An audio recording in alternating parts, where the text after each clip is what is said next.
Hello, this is a guy who likes fanfiction and is too lazy to read, so here is parallel in audio form. Check the description for the links to the author. Chapter 26, Getting Ready. The Hokage office was quiet. The calm before the storm. Hiruzen had spent the last week going over and over his outburst on the training field. The words he'd said to Naruto constantly bounced back and forth in his head. The broken and terrified face of the boy he was supposed to take care of was seen on every reflective surface. Would he ever take Naruto out of the only home he'd ever known? Of course not. Grief makes people do terrible things, but Hiruzen knew that was not an excuse. There was a chance Naruto would never forgive him. It would be well warranted. The applications from the other hidden villages were laying on his desk, several from Kiri staring him in the face. The sword that Sakura was so proud of, the sword he'd taken away from her, was still locked away. Sakura did amazing in her fight with Hate.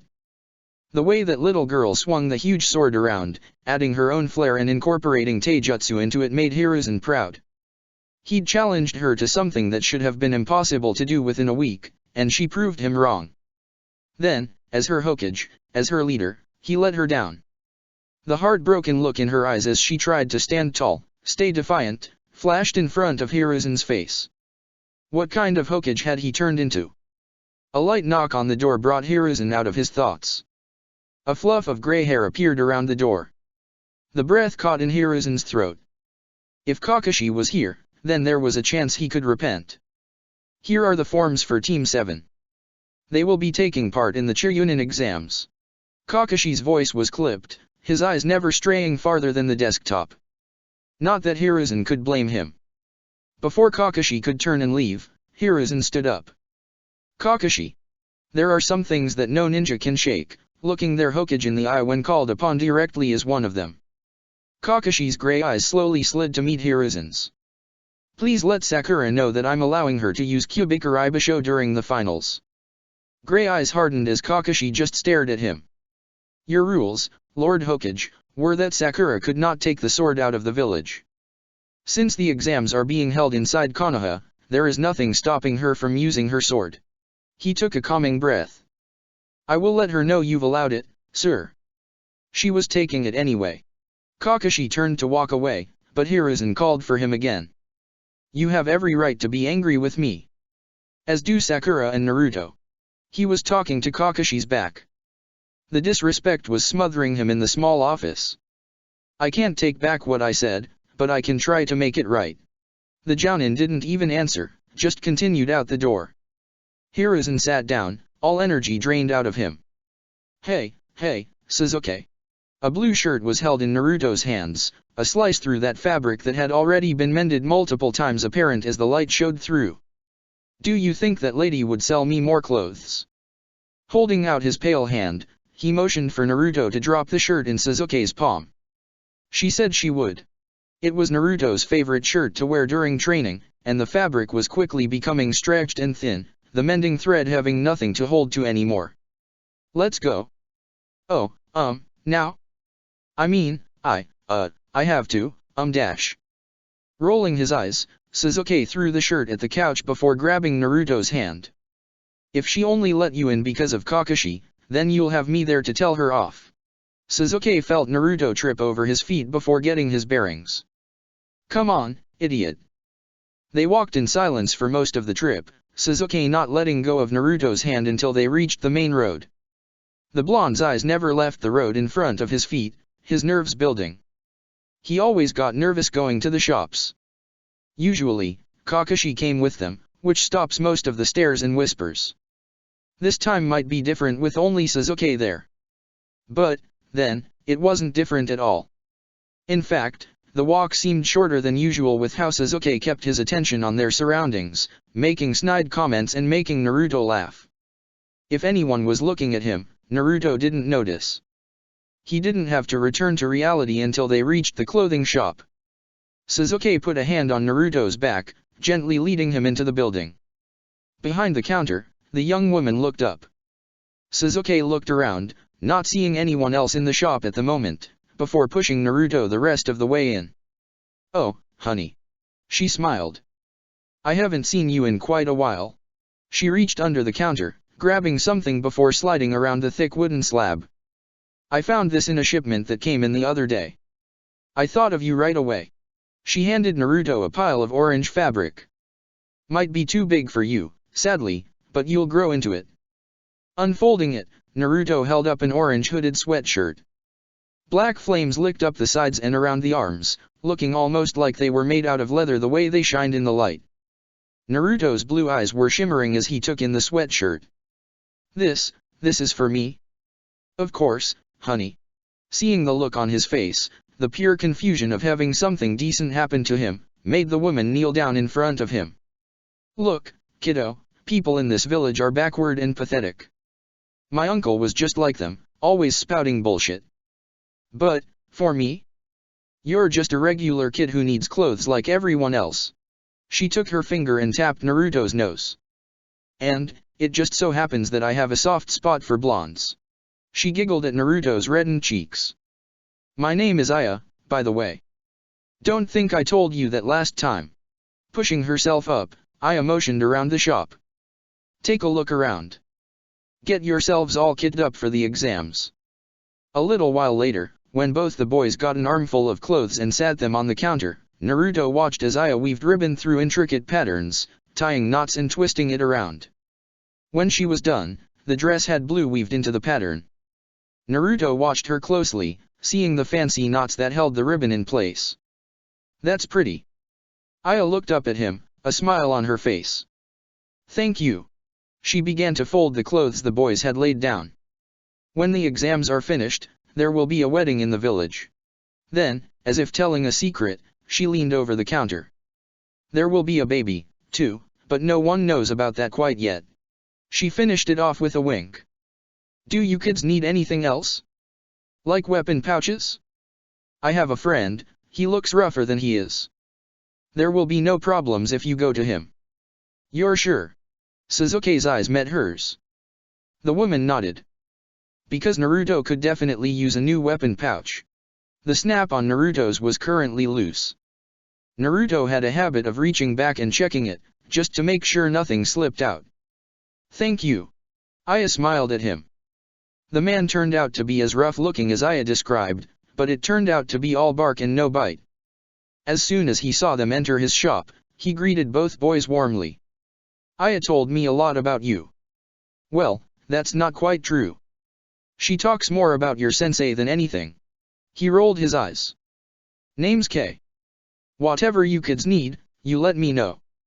Naruto left with a new weapons pouch for himself, and another one with pink stitching for Sakura. The man had a set of arm guards made from thick leather and reinforced with thin metal. They were a deep midnight blue, and they fit Sasuke perfectly. But, even with those purchases, that wasn't what made the trip so great. It was the pink dyed leather the boys saw hanging in the back. What is that pink leather for? Sasuke asked, pointing toward it. Kei turned around, following where Sasuke was pointing. Oh, that. It's not supposed to be pink. Didn't put enough dye in, I'm afraid. Damn thing came out pink. The man grabbed a sword behind the counter, showing the hilt to the boys. This is what it's supposed to look like. Weaved into the hilt, much like Aya did with the dress, was blood red leather. The thin strips made up intricate patterns as they snaked through the shiny black leather. Some swordsmen like to have their weapons decorated. Adds to the aesthetic. When both boys just looked at each other, Kei's expression turned to confusion. What? You boys have something in mind. Is it for sale? Again, Sasuke motioned toward the pink strip. I think we have the perfect place for that. Naruto was giddy beside him, practically vibrating in anticipation. Our teammate would love to decorate her sword with it. The man's eyes lit up. Oh. Does she have a tanto? I've done a couple of those before. Have you ever heard of the Kyubikaribasho? Naruto had a devious look in his eye. That's her sword. There was a long pause as the man contemplated if the boys were telling the truth or not. Then he shook himself out of his stupor. If you let me see the sword, I'll detail it for free. After a Naruto clone came back with the sword in tow, the man looked like he'd seen something forbidden, something rare and delicate. Maybe he did. After he finally stopped staring, the man kept his end of the bargain. An hour later, Kei had the pink leather twisted and knotted and weaved through the hilt. It resembled sakura blossoms crawling up and down the shining black leather. The boys hurried home, wanting to get there before Sakura showed up. She would be scared to death if that sword wasn't in its holder. It wasn't Sakura who found the holder empty. It was Kakashi. He'd returned from the Hokage's office to see an empty house and no sword. The barrier had been disabled, which shouldn't be possible. Only 2 people could remove that sword, Naruto and Sakura. Since Sakura wasn't mowing down trees in the yard, it wasn't her. Why would Naruto take it? Footsteps thud across the porch as the door was thrown open. With bags in their hand and the sword held over Sasuke's shoulder, the 2 boys slid into the living room. They both stopped still when they saw Kakashi standing there. Why do you have the sword? Do you know I nearly had a heart attack when I saw it missing? Naruto rubbed the back of his neck, sheepishly. Sorry, sensei. But we have a good reason for taking it. Look. Swinging it in front of him, Sasuke tilted the sword forward, showing Kakashi the newly decorated hilt. Oh, wow. Kakashi slowly took it out of Sasuke's hand, turning it over to see every angle. That is amazing. A smile overtook his face. You boys did great. Sakura will love this. While he took in the intricate pattern, Naruto dropped the bags on the couch. What's all this, then? Naruto needed some new clothes and we got some stuff for the exams. Digging through the bags, Sasuke pulled out the pink-stitched tool pouch. Can't say we didn't get her anything, Kakashi smirked. The tailor girl has a crush on you. Before Kakashi could answer, if he even had something to say at all, Sakura came in the door. Sensei. She froze when she saw him holding the sword. What are you doing? Both boys tried speaking over one another, each wanting to tell her about what they did. Sakura just looked more confused as they continued. Instead, Kakashi tilted the sword forward, letting Sakura see for herself. As he predicted, her green eyes lit up when she saw the hilt. Both boys stopped talking when they saw tears prick at her eyes. Oh. It's beautiful. A slight tilt of his head and Kakashi showed Sakura who to thank. In one swift motion, she had both of the boys in a tight hug. Thank you so much. Some more good news. Sakura peeked up to look at Kakashi. The exams are held inside Konoha. Meaning, my darling, you can use her in the exams. This time Sakura threw herself at Kakashi. Wait until the other land's genin see you coming. No one will believe it. He pressed a kiss into Sakura's hair. I'm actually excited for next week, kids. I've put you on your path, but you walked it alone. I am so proud of you all. Shikaku came home to find the house empty. His wife had mentioned going to the shops before he left, so her absence would be accounted for. But his son should be home. Shikamaru had made Shikaku promise to be home in time to help the boy train. Here Shikaku stood, and Shikamaru was nowhere in sight. Rubbing the back of his neck, Shikaku pushed the front door open. Inside, the room was dark. Did something pop the breaker? He weighed the option of just forgetting about it and going to bed, or the yelling at he'd get later by his wife. Which was worse? Hey, Dad. Shikaku jumped.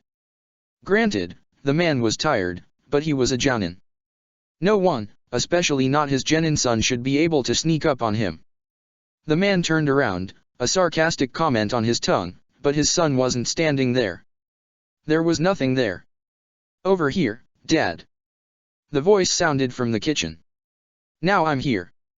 This time, it sounded as if it was coming from his locked office.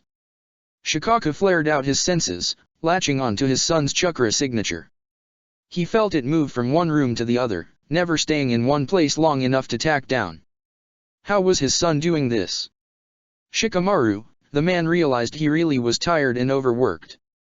You figured out shadow walking. He heard his son chuckle from behind him. I'd almost say you mastered it. I can cast jutsu while I'm hidden, too. A light flicked on, showing Shikamaru standing beside the light switch. Not sure if I should feel accomplished or not. You're obviously slipping, Dad. The elation he felt at getting one over on his father washed away. The dark circles and lines on his father's face were harsher than he'd ever seen them. Dad. Shikaka waved him off. I'm fine, son. Danzo's death opened a shitstorm. We're still digging through it. He pat his son on the shoulder as he stumbled past. Proud of you. The compliment was bittersweet as Shikamaru watched his dad stumble back the hallway, practically collapsing in his room. From her place on a tree branch, Hana watched her little brother take down the water clones she'd made of her and her Ninken. The three Himuro brothers sat under the tree, watching Kiba and Akamaru massacre their water copies. A few months ago, just the clones of her Ninken would be too much for him. Hana felt the eyes of her Ninken peering up at her and smirked. Oh, even they were impressed. Not bad. Hana jumped down from the tree, neatly landing in the puddle of water the clones made. I guess your playdates are paying off. Kiba scoffed. Playdates? I'm training, sis. He crossed his arms, very nearly pouting. Mom said she'd teach me a new jutsu today. All the clan heads were called to a meeting. I'm so sorry you are stuck with your big sis. Hana rolled her eyes before summoning another set of clones. Fine. Let's attempt Fang Wolf Fang, then. You and Akamaru can combine, can't you? There was a muttered curse under Kiba's breath that Hana was sure was derogatory. Before she could yell at him, a large puff of smoke appeared. Every Inuzuka has their own version of the combination technique. They were all different, all dependent on their personalities. She and Kiba's mother, Tsums, looked downright evil. The snarling beast that stood in front of Hana right now was larger than she expected. Her own combination technique was nearly a head shorter than Kiba's. White fur raised and fangs showing, he and Akamaru growled, drooled, and foamed. To anyone not expecting it, they would be quite terrifying. When they returned to their normal selves, Kiba stood tall, proud. How about that, bitch? With her eyes shadowed by her hair, Hana formed the hand signs for more water clones. I'm done with playtime, Kiba. Time to fight for real. Kiba's eyes went wide as his sister summoned water clones that were already transformed into their two-headed counterparts. The boy swallowed hard before looking down at Akamaru. They could do this, right? Ino leaned back against the tree, the bark digging into her back. Her clan scrolls were laid out in front of her. Beside her, Sakura had Senjutsunade's book open on her lap, scribbling notes on sticky paper. The Yamanaka clan scrolls were old, handing down through generations upon generations. Her father brought Ino into his private office, opened the sealed chest they were stored in, and let her pick. Of all the amazing family jutsu, Ino chose only two, mind-body disturbance and mind-body transmission. The esoteric writing inside was annoying to read, and the jutsu was dangerous if done wrong, but if Inoichi allowed her to read them, he must trust her. Her father was overprotective at times and wouldn't want his daughter to get hurt.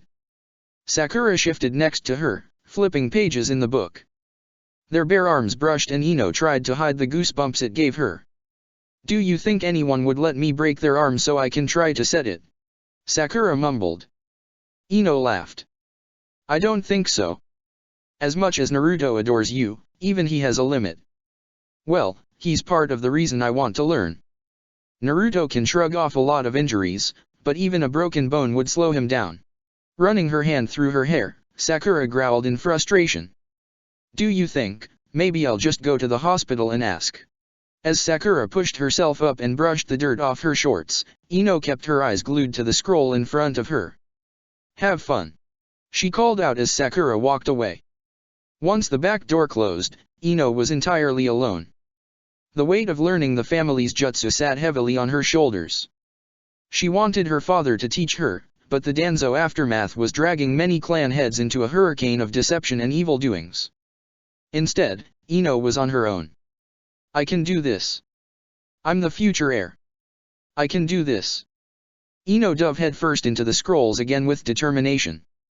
The house shook as Koji's supersized self placed a hand on the roof, steadying himself. Standing in front of him, still nearly 3 heads taller, was Chauza. The pride on Chauza's face as he took in his son was vibrant. The boy, who once was thought to be too timid to fight, was learning jutsu at a fast pace. The Uchiha boy pulled self-confidence out of Koji that wasn't there before. From the front porch, Chauza's wife yelled at them for shaking the house. The reprimand was vastly undermined by the smile on her face. "Good job, sweetie."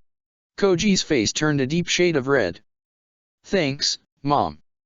Even though Koji's super multi-size jutsu wasn't as large as his father's, it was still impressive. What the boy had managed to accomplish in a week was more than the Akimikas ever imagined. A thundering step forward was all it took for Chaozu to reach his son, pulling the boy into a tight hug. "I am proud of you, son." Koji tried hard not to cry. Instead, he gave his father a watery smile. "Thank you." The next time Tenten saw Naruto, she was going to hug that boy so tight he would have trouble breathing. The straw dummies in front of her were ruined, absolutely destroyed. And that was just from one scroll. The way Naruto worked cloning into her Fuinjutsu worked seamlessly. She could use half the weapons and still have thousands raining down upon her enemies. It was amazing. When she turned around, Guy-sensei had tears in his eyes. He was blubbering about her getting stronger, and how happy he was for her. She squealed as he picked her up and swung her around. "Sensei!" Tenten shrieked, still smiling so hard her cheeks hurt. Guy-sensei sat her down, his eyes were still wet and full of tears. "Oh, Tenten, I am so proud of you. This is truly the springtime of your youth. That is wonderful. We can really do this, Sensei. We can pass the exams." Taking up the good guy pose, Guy-sensei nodded vigorously. "Yes, my dear, you can." Since he was born, Shino had been infused with Kikaicho. They had a give-take relationship that benefits both the insects and the human vessel. But, even among the Abarame clan, Shino's relationship with his insects was seen as abnormal. It was nearly instinctive for them to protect Shino. His father, Shivi, had told him to be proud of his bond, that it was unique. Shino carried that with him all through his academy days, happily giving his insects the freedom they deserved. Today, standing in front of Kurane, the insects made a dome around him, absorbing any attacks his Jounin-sensei threw his way. As fast as the attacks came, the Kikaicho filled in the gaps, keeping Shino safe inside. "Very good, Shino," Kurane called out, stopping her assault for the time being. "They protect you well." The dome slowly receded until Shino was standing in the clearing alone. "Yes. Because they trust me." Kurane nodded. "They can always be strengthened, however." "Of course. But as far as the Chunin exams, you are ready." The Jounin smiled at him. She knew that Shino was capable of so much, and he was well on his way there. Kurane could leave that training field confident her student would exceed. "Well done, Shino." The Hyuga were a proud clan, steeped in tradition. Hinata knew this well. She'd been told her entire life how disappointed they were that she, the firstborn, wasn't strong enough to lead the clan. The fact that Eris was handed down to her little sister did sting, but Hinata knew it was better. Hanabi was stronger, faster, smarter, she was just better than Hinata would ever be. That fact was literally hitting her in the face as Hanabi delivered a hard blow to Hinata's shoulder, sending the girl flying backward. The serious, determined look on Hanabi's face turned to worry when Hinata didn't immediately jump back up. They were training alone. It wasn't often Hayashi didn't sit in on their sessions, but all of the clan heads were busy. It gave Hinata a rare opportunity to mess up without the scornful look of their father. Hanabi's small body landed beside Hinata, leaning over her. "Sis, are you okay?" Hanabi was looking for an injury, but there wasn't one. Hinata was tired. She was tired of always coming second, of never being exceptional at anything. She was tired of being afraid all the time. As she laid there, defeated by her baby sister, Hinata was contemplating just giving up. She wouldn't be able to complete the exams, anyway. All she would do is hold her team back. Her eyes burned with unshed tears. She squeezed them shut, trying to hold it in. Crying would do nothing for her situation, now. "You leave your core open." Both girls were startled at the voice. Hinata's eyes snapped open to see Niji standing in the doorway to the dojo. "It's an easy fix." Their cousin never came over. Hanabi was instantly on edge, hovering over her sister protectively. Hinata sat up, fighting the urge to just run. She couldn't help but question why Niji was there. His light eyes were watching her, waiting for something. What do you want? Hanabi's voice was low, protective. You never come here. Shrugging, Niji stepped inside. I'm never invited. And that statement rang all too true. The only reason he was there, now, was because Hayashi wasn't in the complex. What brought Niji to the dojo today was unclear, even to him. He started out that morning to train, but something pulled him toward the center of the complex. If the future heiress would like me to leave? Hanabi considered him, not sure of what his intentions were. Depends on why you're here. His eyes flicked over to Hinata, still sitting on the ground, still staring at the tatami mats. Would you like to train, Hinata? Her eyes widened as she finally looked up at him. The exams will be tough. With all of us genin seemingly working together, I could show you some tips. Before Hanabi could speak, could answer for her, Hinata got to her feet. Yes. I would like that. As she was now, Hinata knew she would let Kiba and Shino down. It's no secret Niji is a prodigy, shunned only because of his status in the branch family. Hinata had seen him fight. She knew how talented Niji was. If she could learn even a fraction of that. I won't be far. Hanabi left no room for argument, slowly making her way to the door, sitting with her back against the dark wood. 2 hours later, breathing heavily, Hinata gave Niji a small smile. Some of the techniques she could never nail down, Niji taught her. It was rough at the start, Niji not used to teaching since he learned most of what he knew on his own, but he figured out the best way to talk to his cousin. Positive reinforcement went far with Hinata. It was with honest gratitude that Hinata bowed in front of him. Thank you, Niji Nii-san. The shock on Niji's face was quickly replaced by his own small smile. Next time you can, we should do this again. Hinata eagerly nodded. The road to being a ninja was not easy for Lee. He fought for everything he had, pushed his body to its limits, trained until he couldn't move. It all paid off. He was fast, precise and strong. That didn't mean his road wasn't lonely. It wasn't until he got his genin team that Lee had friends, had people he could count on. And now his friend pool grew even more. They were all known as the Konoha 12. It was whispered in the streets by the Chiryunin and Jounin that took bets on the exams.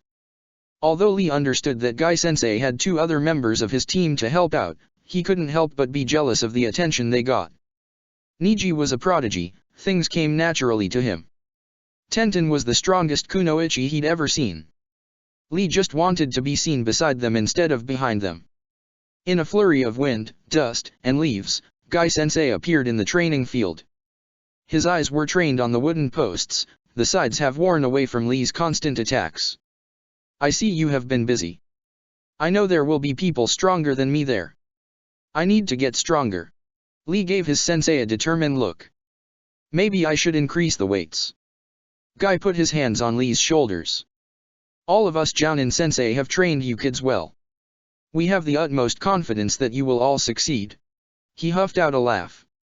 You kids took it upon yourselves to train each other. We are most proud of all of you. Clapping his hands together, Guy looked at the destroyed post behind Lee. Show me what the Uchiha has taught you.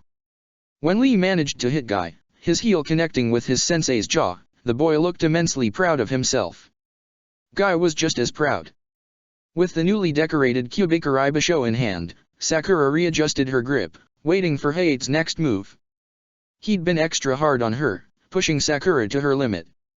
Her hair was plastered to her neck, sweat running down her face and into her shirt. Dirt coated her skin and clothes, a large brush burn aching on her calf. Can you still go? Sakura scoffed. Of course. Bring it on. A flurry of attacks had Sakura on the defense, sparks flying when metal hit metal. Using her foot to add to the force, Sakura pushed back against Hayate, causing the Jounin to go sliding backward.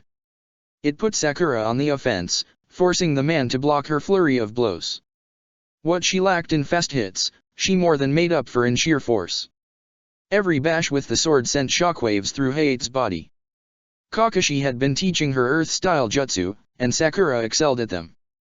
There were some she could do without hand signs, instead just stomping her foot on the ground could cause a shard of rock to help her put force behind the swing of her sword. It made the blows even harder, made the sword hit with more force.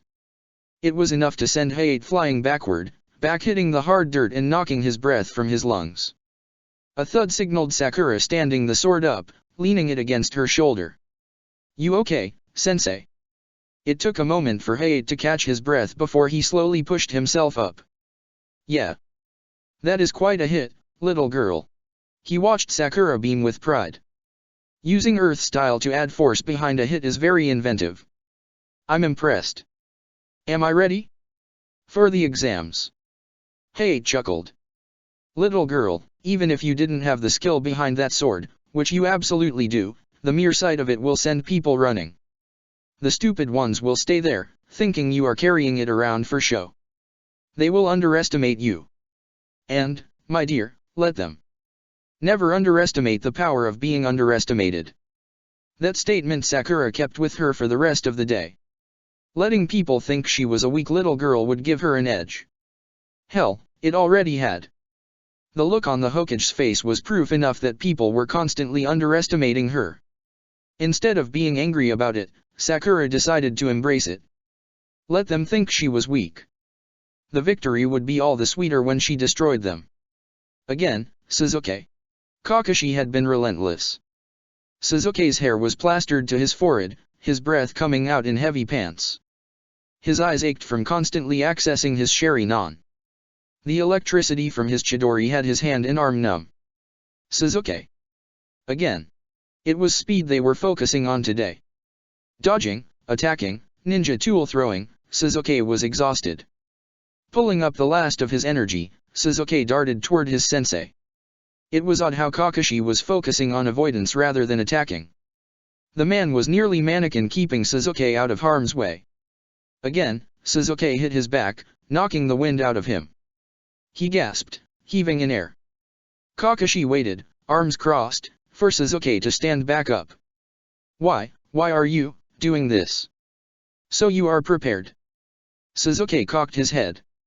"Prepared for what?" "Because this is not for the exams." "What's going on?" There was a second where something akin to panic shot across Kakashi's face, but it was schooled just as quick. "We need to be prepared for anything."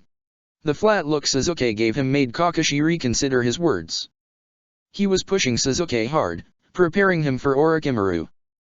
But how could he explain that to Sasuke? How could he look that boy in the eye and tell him that, in another life, Orochimaru takes him away, poisons his mind? "I'm sorry, Sasuke. I just don't want you kids to get hurt. It's the Chunin exams." Sasuke pushed himself back up. "We are going to get hurt." The boy was wavering on his feet, Kakashi noted. "You're lying to me?" Putting an arm around Sasuke, Kakashi led him toward the porch. The kid collapsed on the porch swing, chain rattling with the force. Although he couldn't tell Sasuke the absolute truth, he could give him a version of it. A version that makes sense in this timeline. "You know that Danzo was stealing Sharingan eyes, right?" He nodded. "With Danzo dead, there is a great possibility that anyone he'd promised an eye to will come looking for one. The exams give them a great opportunity to walk in here without any fuss. And I'm the only Uchiha in the village." Kakashi smiled, ruffling Sasuke's hair. "You're right, though. I'm pushing you too hard. I'm sorry. Let's take a break before you pass out." The boy agreed, nodding before leaning his head against the back of the swing. It took Sasuke all of 5 minutes to fall asleep, his body slowly falling to the side until he was laying on Kakashi's shoulder. It wasn't long before Sasuke's head dropped down to his sensei's lap. Kakashi looked down at him fondly. Sasuke was so much like Kakashi was at that age. Except Sasuke was letting people in, was caring about people willingly. A slight snore left the boy as Kakashi brushed the sweaty hair from Sasuke's forehead. How Kakashi could write the kids off before, how he could just shrug his feelings away, was baffling. Letting the kids in, admitting he loved them, made Kakashi's life so much better. Now, he had this. He had a Sasuke that trusts him, respects him, exactly what he'd always wanted. Maybe he was going overboard with Sasuke's training. Forcing the boy into exhaustion just to learn to dodge was ridiculous. He had to learn to trust the kids to make good decisions on their own. He had to trust that Sasuke wasn't the angry kid he used to be. He had to trust Sasuke had no reason to go to Orochimaru now that he and Itachi were on speaking terms. He had to trust Sasuke would stay in Konoha, stay with his family. With ink covering his arms and legs, Naruto spent a whole evening creating storage scrolls for all of his friends. During the day, he trained until his muscles burned and sweat made his skin glisten. Even with his endless stamina, Kakashi worked him to his limit. Rasengan, Wind Style, Clones, Shuriken and Kunao, Naruto had a well-rounded skill set. He was ready. Now he wanted to make sure his friends were ready, also. 12 storage scrolls were lined up on the kitchen counter when the sun set. With the sweat dried on his skin, Naruto stepped back out on the porch. The sight of Sasuke sleeping on Kakashi's lap, Kakashi's head to the side as he also slept, made Naruto's heart sing. He had an honest family now. It was tangible, it existed. Naruto would do whatever he had to do to protect it. No matter what. With a hand over his stomach, blunt nails digging into the skin where his seal appears, Naruto realized he may have to protect his family from himself. This demon inside of him wanted out, he knew that for sure. But, that couldn't be the only thing, right? He turned on his heels and went back inside, sitting crisscrossed on the chair. If that thing could pull Naruto wherever he was when the boy was sleeping, surely Naruto could go there on his own. It took a minute, but Naruto eventually felt water sloshing around his ankles. It was cold, sending goosebumps cascading up his bare legs. Warm air blew against him, the heavy breath of a monstrous animal. "So, you learned how to come in here on your own, did you?" The voice echoed off the musty walls, causing ripples in the water. Naruto was tired of being afraid. This thing was living inside of him, rent-free, and it was time to pay up. "What do you want?" "Obviously, you want to hurt people, but why?" "I want the seal broken. I want to be free." "Well, yeah, but then what?" "You just want to hurt people." Naruto scratched his chin. "The thing is, I've been learning Fuinjutsu. Of course I'm not as good at it as Dad was, but I'm learning. I can't let you out, Kyuubi, but I can help you. If there's something you want." There was a growl that left the huge fox. "Like, I don't know, something not a nasty sewer thing. Maybe less water." Naruto shook his foot, sending the water splashing. "You're offering me different scenery? I tell you I want to be free, and you want to drain the water? You insolent little." Naruto rolled his eyes. "Kyuubi, I can't let you free. I can't let you hurt people. Is it really so bad being inside me?" When Kyuubi didn't answer, Naruto shrugged. "Well, if you don't want to tell me, then don't, you grumpy old fox." "I'm trying to be nice." The boy mumbled something, causing Kyuubi to growl. "You're always calling me Kyuubi. That's all they ever call me. Kyuubi this, Kyuubi that." A large rusted orange ear twitched in the pale yellow light. "I have a name." "Not that Madara ever cared to ask. Nor did your mother." "My name is Kurama." With a shimmer in his eyes, Naruto began to open his mouth. The huge yellow eyes behind the bars widened before Naruto was literally slammed back into reality. Once he found his bearings, Naruto smiled brightly. "Your name is Kurama? That is so cool." Sasuke woke up to Naruto snoring in his ear. It was the day of the exams, the day his team has been preparing for. He heard pans rattling in the kitchen, the fridge opening and closing. Kakashi must be making breakfast. As per usual, Sasuke looked down to find Naruto's fingers twisted in his shirt. He wondered why the boy did that, but never questioned him. It didn't bother Sasuke, and it seemed to keep Naruto calm. Kakashi had promised them something special that morning. Sakura was due to show up any time now. He knew, objectively, he should be getting up. But Naruto was so warm, and Sasuke was so comfortable, that he couldn't bring himself to move. Not quite yet. He bent the arm Naruto was laying on until he could tangle his fingers into the blonde hair. That's how he stayed for a while, just listening to Naruto's even breathing and twirling the hair around his fingers. His eyes were fluttering closed, just about to doze back off, when the door opened up. Sasuke barely had time to register who opened the door before a bundle of pink hair and light green eyes dove into the bed. The boys only had small beds, just big enough for the two of them to sleep in. Adding Sakura, and Naruto nearly went on the floor. If Sakura cared about the two boys sleeping in the same bed, she didn't say anything. Instead, she curled under the covers and pulled both boys close to her. "Ah! I'm so comfy," she sighed. "Snuggled between my two favorite boys." Sasuke snorted and Naruto giggled. "You're so annoying," Sasuke mumbled, trying to brush pink hair out of his mouth. "No one invited you." "I don't need to be invited by you, Sasuke. I make my own decisions." From the way Naruto was holding in a laugh, Sasuke could imagine the face Sakura pulled. "So, Sensei is, like, hardcore cooking out there. He thinks I went to the bathroom. I mean, I did, but then I came to see you too." Naruto let out a yawn. "What is he cooking?" Sakura shrugged. "Well, thanks for all the information, Sakura. I actually did have to pee when I came in, so I didn't really have time to stop and chat." She flicked Naruto in the forehead. "Are you guys ready for today? We've got this, right?" "Of course we do, Sakura." Naruto smiled. "Sensei has made us super strong. We are going to kick ass." Kakashi leaned in the doorway, mask pulled down and an apron around his waist. "Good morning, my lazy children. Would you like to eat?" He was answered by Sakura and Naruto giggling. Sasuke sat up, trying to look fed up with their shenanigans, but fighting to keep a smile off his face. "Did you make ramen?" "No, Naruto, I did not make you ramen for breakfast." Kakashi walked in and gripped the blanket, pulling it off of Naruto and Sakura. "You can't have ramen for every meal. We've had this out." Naruto pouted. Laughing, Kakashi ruffled his already messy hair. "You lazy children are lucky I love you. Come on. Get up." It wasn't until he left that room that the three kids exchanged looks. Sakura reached over, grabbing the boy's hands in each of hers. Did he just say he loves us? Did he mean it?"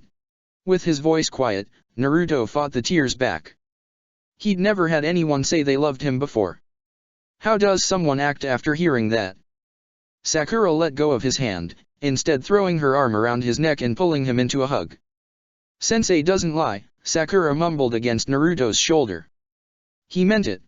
Chapter 27, set into motion. With full stomachs, the kids walked out of the house.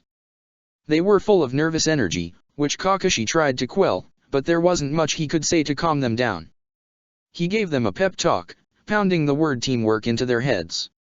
Was it cheating to give them the answer? Probably, but they figured it out on their own in the previous timeline. What good was time travel if you didn't mess with the timeline a bit? Standing on the porch, watching his kids walk toward another rough moment in their lives, all Kakashi could think about was the childish giggling Naruto and Sakura had done at the table and the way Sasuke tried to hide his smile behind the high collar of his shirt.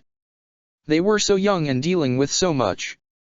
Kakashi just had to trust that they would be okay. They survived against Zabuza and Haku, they could survive the Chunin exams. The cawing of a crow sounded overhead. Sasuke immediately looked up, finding the crow among the trees. It swooped down, circling around the kids before landing on Sasuke's outstretched arm. He untied the small piece of paper from the crow's leg before it flapped its wings and took off into the air. Unrolling it, Sasuke quickly read over the paper and let a smile play on his face. Handing it to Sakura, she shared it with Naruto. "Good luck in the exams, little brother and friends." It was the extra push Sasuke needed. He stood tall, walking with his team toward the academy. Kakashi watched them go with trepidation. He tried so hard not to let the nerves get to him, to stomp down the fear of Naruto and Sakura getting hurt and Sasuke running away. "They will be fine." He repeated it like a mantra in his head. "They will be fine. Naruto and I-chan." The nasally voice of Kano Amaru rang in their ears as the boy came running full speed. He collided with Naruto, nearly knocking the wind from him in the process. "Are you going to the exams? Right now? Are they today? Grandpa told me they were coming up and I couldn't ask you to play with me so you could train and dash." A tanned hand slapped over his mouth. I'm on my way to the exams now, Kono. Wish me luck. The small boy eagerly nodded. Of course. Good luck. Kono Amaru gave Naruto a clumsy salute before running back to where Mogi and Udon were waiting. Just as Sakura went to speak, to tease Naruto for the young boy's hero worship, Kono Amaru let out a yell. They saw him fall backward, scrambling away from the corner. His two friends followed, looking just as scared. Then an arm clad in black fabric reached out, grabbing a hold of Kono Amaru's shirt and lifted him off the ground. Naruto ran, his sandals sliding in the dirt as he rounded the corner. Mogi was pleading as she watched Kono Amaru struggle in the hands of an older boy. Let him go. Sakura and Sasuke flanked Naruto, all three poised to attack. The runt ran into me. The older boy, dressed all in black with purple face paint, leveled a glare at the wriggling Kono Amaru. He needs to learn his place. Behind the boy stood a girl, blonde hair tied up in 4 ponytails and a large fan hung on her back. Knock it off, Kankuro. She didn't look concerned, just bored. Can we get going? If we're late he won't like it. The boy, Kankuro, shrugged, dropping Kono Amaru to the ground. He scrambled off the ground and behind Naruto, gripping his orange sweatshirt tightly. Naruto turned his head, keeping his eyes on the strange people in front of him. Kono, go. Let us take care of this. He didn't need to tell the young kids twice, they scrambled out of the road and took off running toward the main crossroad. If you're done scaring Academy kids, you can deal with us. Kankuro laughed. If you want a fight, I will give you a fight. The wrapped object on his back was swung around to the boy's side, making a clacking sound as it moved. He watched as Naruto's fingers twitched next to his tool pouch. I think you're way out of your league, kid. Stop it. The gruff voice came from the tree behind the stone wall at the side of the path. We don't have time for this. With his feet secured to the underside of a thick limb, a boy with deep, dark circles under his eyes and fiery red hair stood. Sasuke's eyes widened. He didn't sense the boy coming at all. How could he be that quiet with a huge gourd on his back? Disappearing in a flurry of sand, he reappeared at Kankuro's side. Naruto could feel Kurama getting restless inside of him. The fox grumbled loud enough for Naruto to hear. Stupid Tanuki. Always thought he was the smart one. Confused, Naruto kept his eyes focused on the new kid. You feel it, don't you, brat? Do you feel something different? Throwing the wrapped object behind him again, Kankuro held up his hands as if surrendering. Sorry, Gaara. I was just having a little fun. He's definitely done now. The blonde girl sent a glare in Kankuro's direction. We can go whenever you're ready. With pale green eyes, the boy named Gaara turned to Sasuke, staring through him. What's your name? Uchiha Sasuke, what's yours? Gaara of Suna. He then turned around, walking away from the group.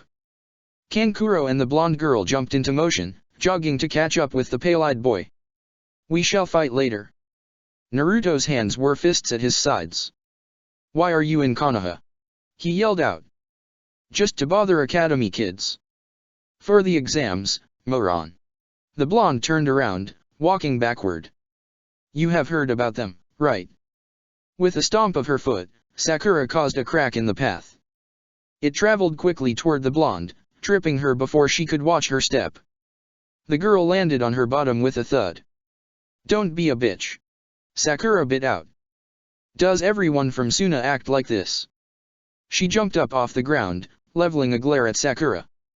Kankuro grabbed her arm. Temari. Leave it. We have to go. It took some force, but Kankuro eventually pulled his sister away. They jogged to catch up with Gaara. Team 7 looked at each other.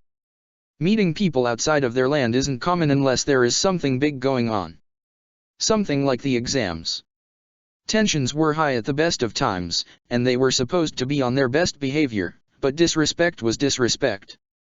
That was pretty cool, Sakura, Naruto smirked. Knocked her on her ass. Sakura snorted. She deserved it, the bitch. She turned around to Naruto. No one can call you names but us. Pinching his cheek, Sakura gave him a devilish smile. Naruto slapped her hand away, laughing. Let's get going. Sasuke began walking toward the academy.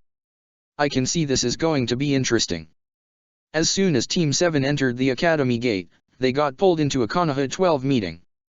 Shikamaru had a look in his eye, motioning them all to move in closer, to tighten the circle. We're the youngest genin here from what I've seen so far. They're watching us, expecting us to be weak. I think we should let them. Never underestimate the power of being underestimated, Sakura said with a nod. Shikamaru snapped his fingers. Exactly. Then we will have the element of surprise. For instance, Ino, you could act like a ditzy fangirl. Kiba snorted. Act. The blonde girl punched Kiba in the arm, hard. Ouch, bitch. I'd tell you to let them think you're stupid, but you could just act natural and accomplish that. Ino bit out. Kiba just flipped her off. Kiba, Akamaru could pretend to not listen to you.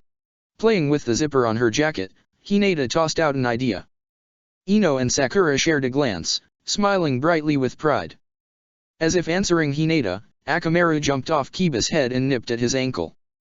Giving a start, Tenten pulled a kunai out of her pouch, along with some wrapping.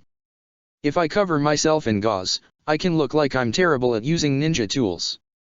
Like I'm clumsy and cut myself all the time. She held the wrapping out to Niji. Help. Oh. Because the exams are in Konoha, I can bring my sword. I left her at home today because this is supposed to be a written exam. It will surprise everyone when I bring it tomorrow. Sakura clapped her hands together. What if I act like she's just for show?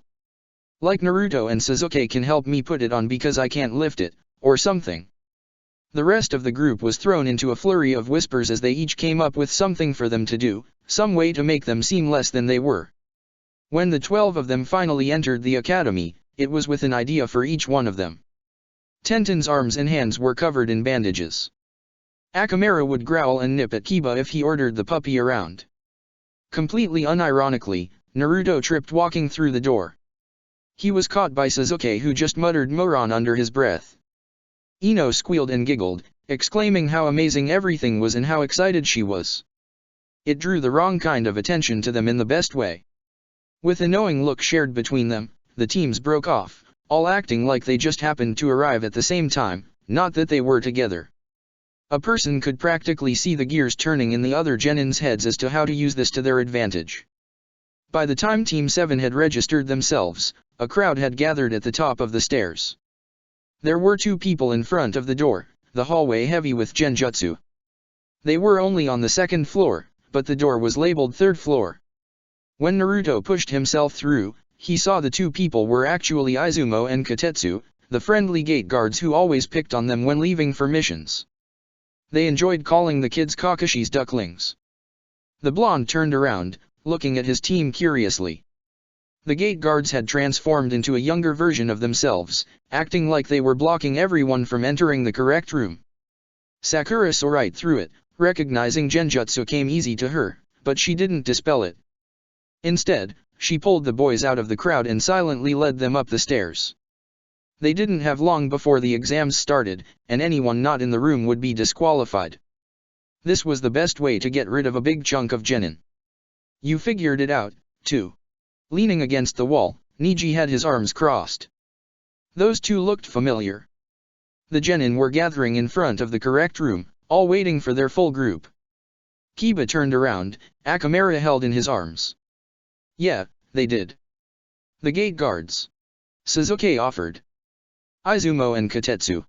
Kiba made an aha sound. Naruto was practically vibrating in excitement as he took in the group. Are we ready? We are going to kick ass. With the group hyped up, Naruto threw the doors to the room open before stopping dead. The room was chocked full of genin, all staring at the newcomers. Oh. The kids did a great job of acting terrified. The people in the room were all whispering about them being academy kids in the wrong room, or untrained genin who had Jounin sensei that didn't care about them. It was exactly what the group wanted. To be written off as weak.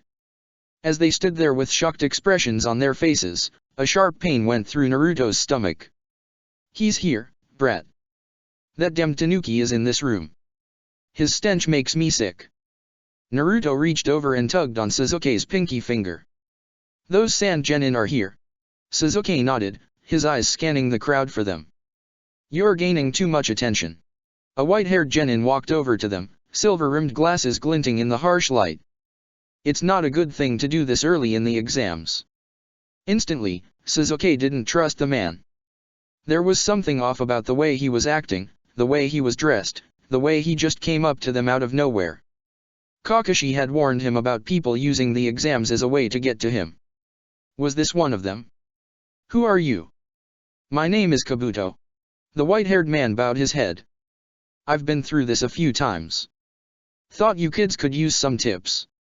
A ripple went through the group, none of them sure about this new guy. What could you offer us? Neji asked, arms crossed. If you've been through this a few times, it means you've failed them. Something dark crossed over Kabuto's face before he plastered on a fake smile. I may not have passed the exams, but I haven't been doing nothing. I've been collecting data. What kind of data? Clasping her hands behind her back, Sakura gave her best innocent look. Could you show us? She tilted her head, smiling with her eyes closed. It was Sakura's way of getting whatever she wanted. It worked on missions, it worked with the older shopkeepers, it worked on Kakashi-sensei, and Sakura wasn't above using it to her advantage. The room of genin had stopped watching them so intently, instead going back to gossiping about everyone else. Kabuto took this as an opportunity to pull out a deck of cards from his tool pouch. These are my ninja info cards. They tell you everything you need to know about nearly any ninja around. For instance, Kabuto pulled one card from the middle of the deck, pushing a spark of chakra into the card stock. Uchiha Sasuke. He held the card out between two fingers, handing it off to Sasuke. Where do you get your data? 'Cause it's wrong. I haven't awakened the Sharingan yet. The boy lied to Kabuto's face, handing the card back to him. No one corrected him, they all let Sasuke play weaker than he was. Might want to double-check the rest of your information. The look on Kabuto's face was raw surprise. He couldn't be wrong. He was never wrong. No, the information was accurate, it had to be. No one was correcting the kid. Sakura reached over, lightly rubbing his shoulder. It's okay, Sasuke.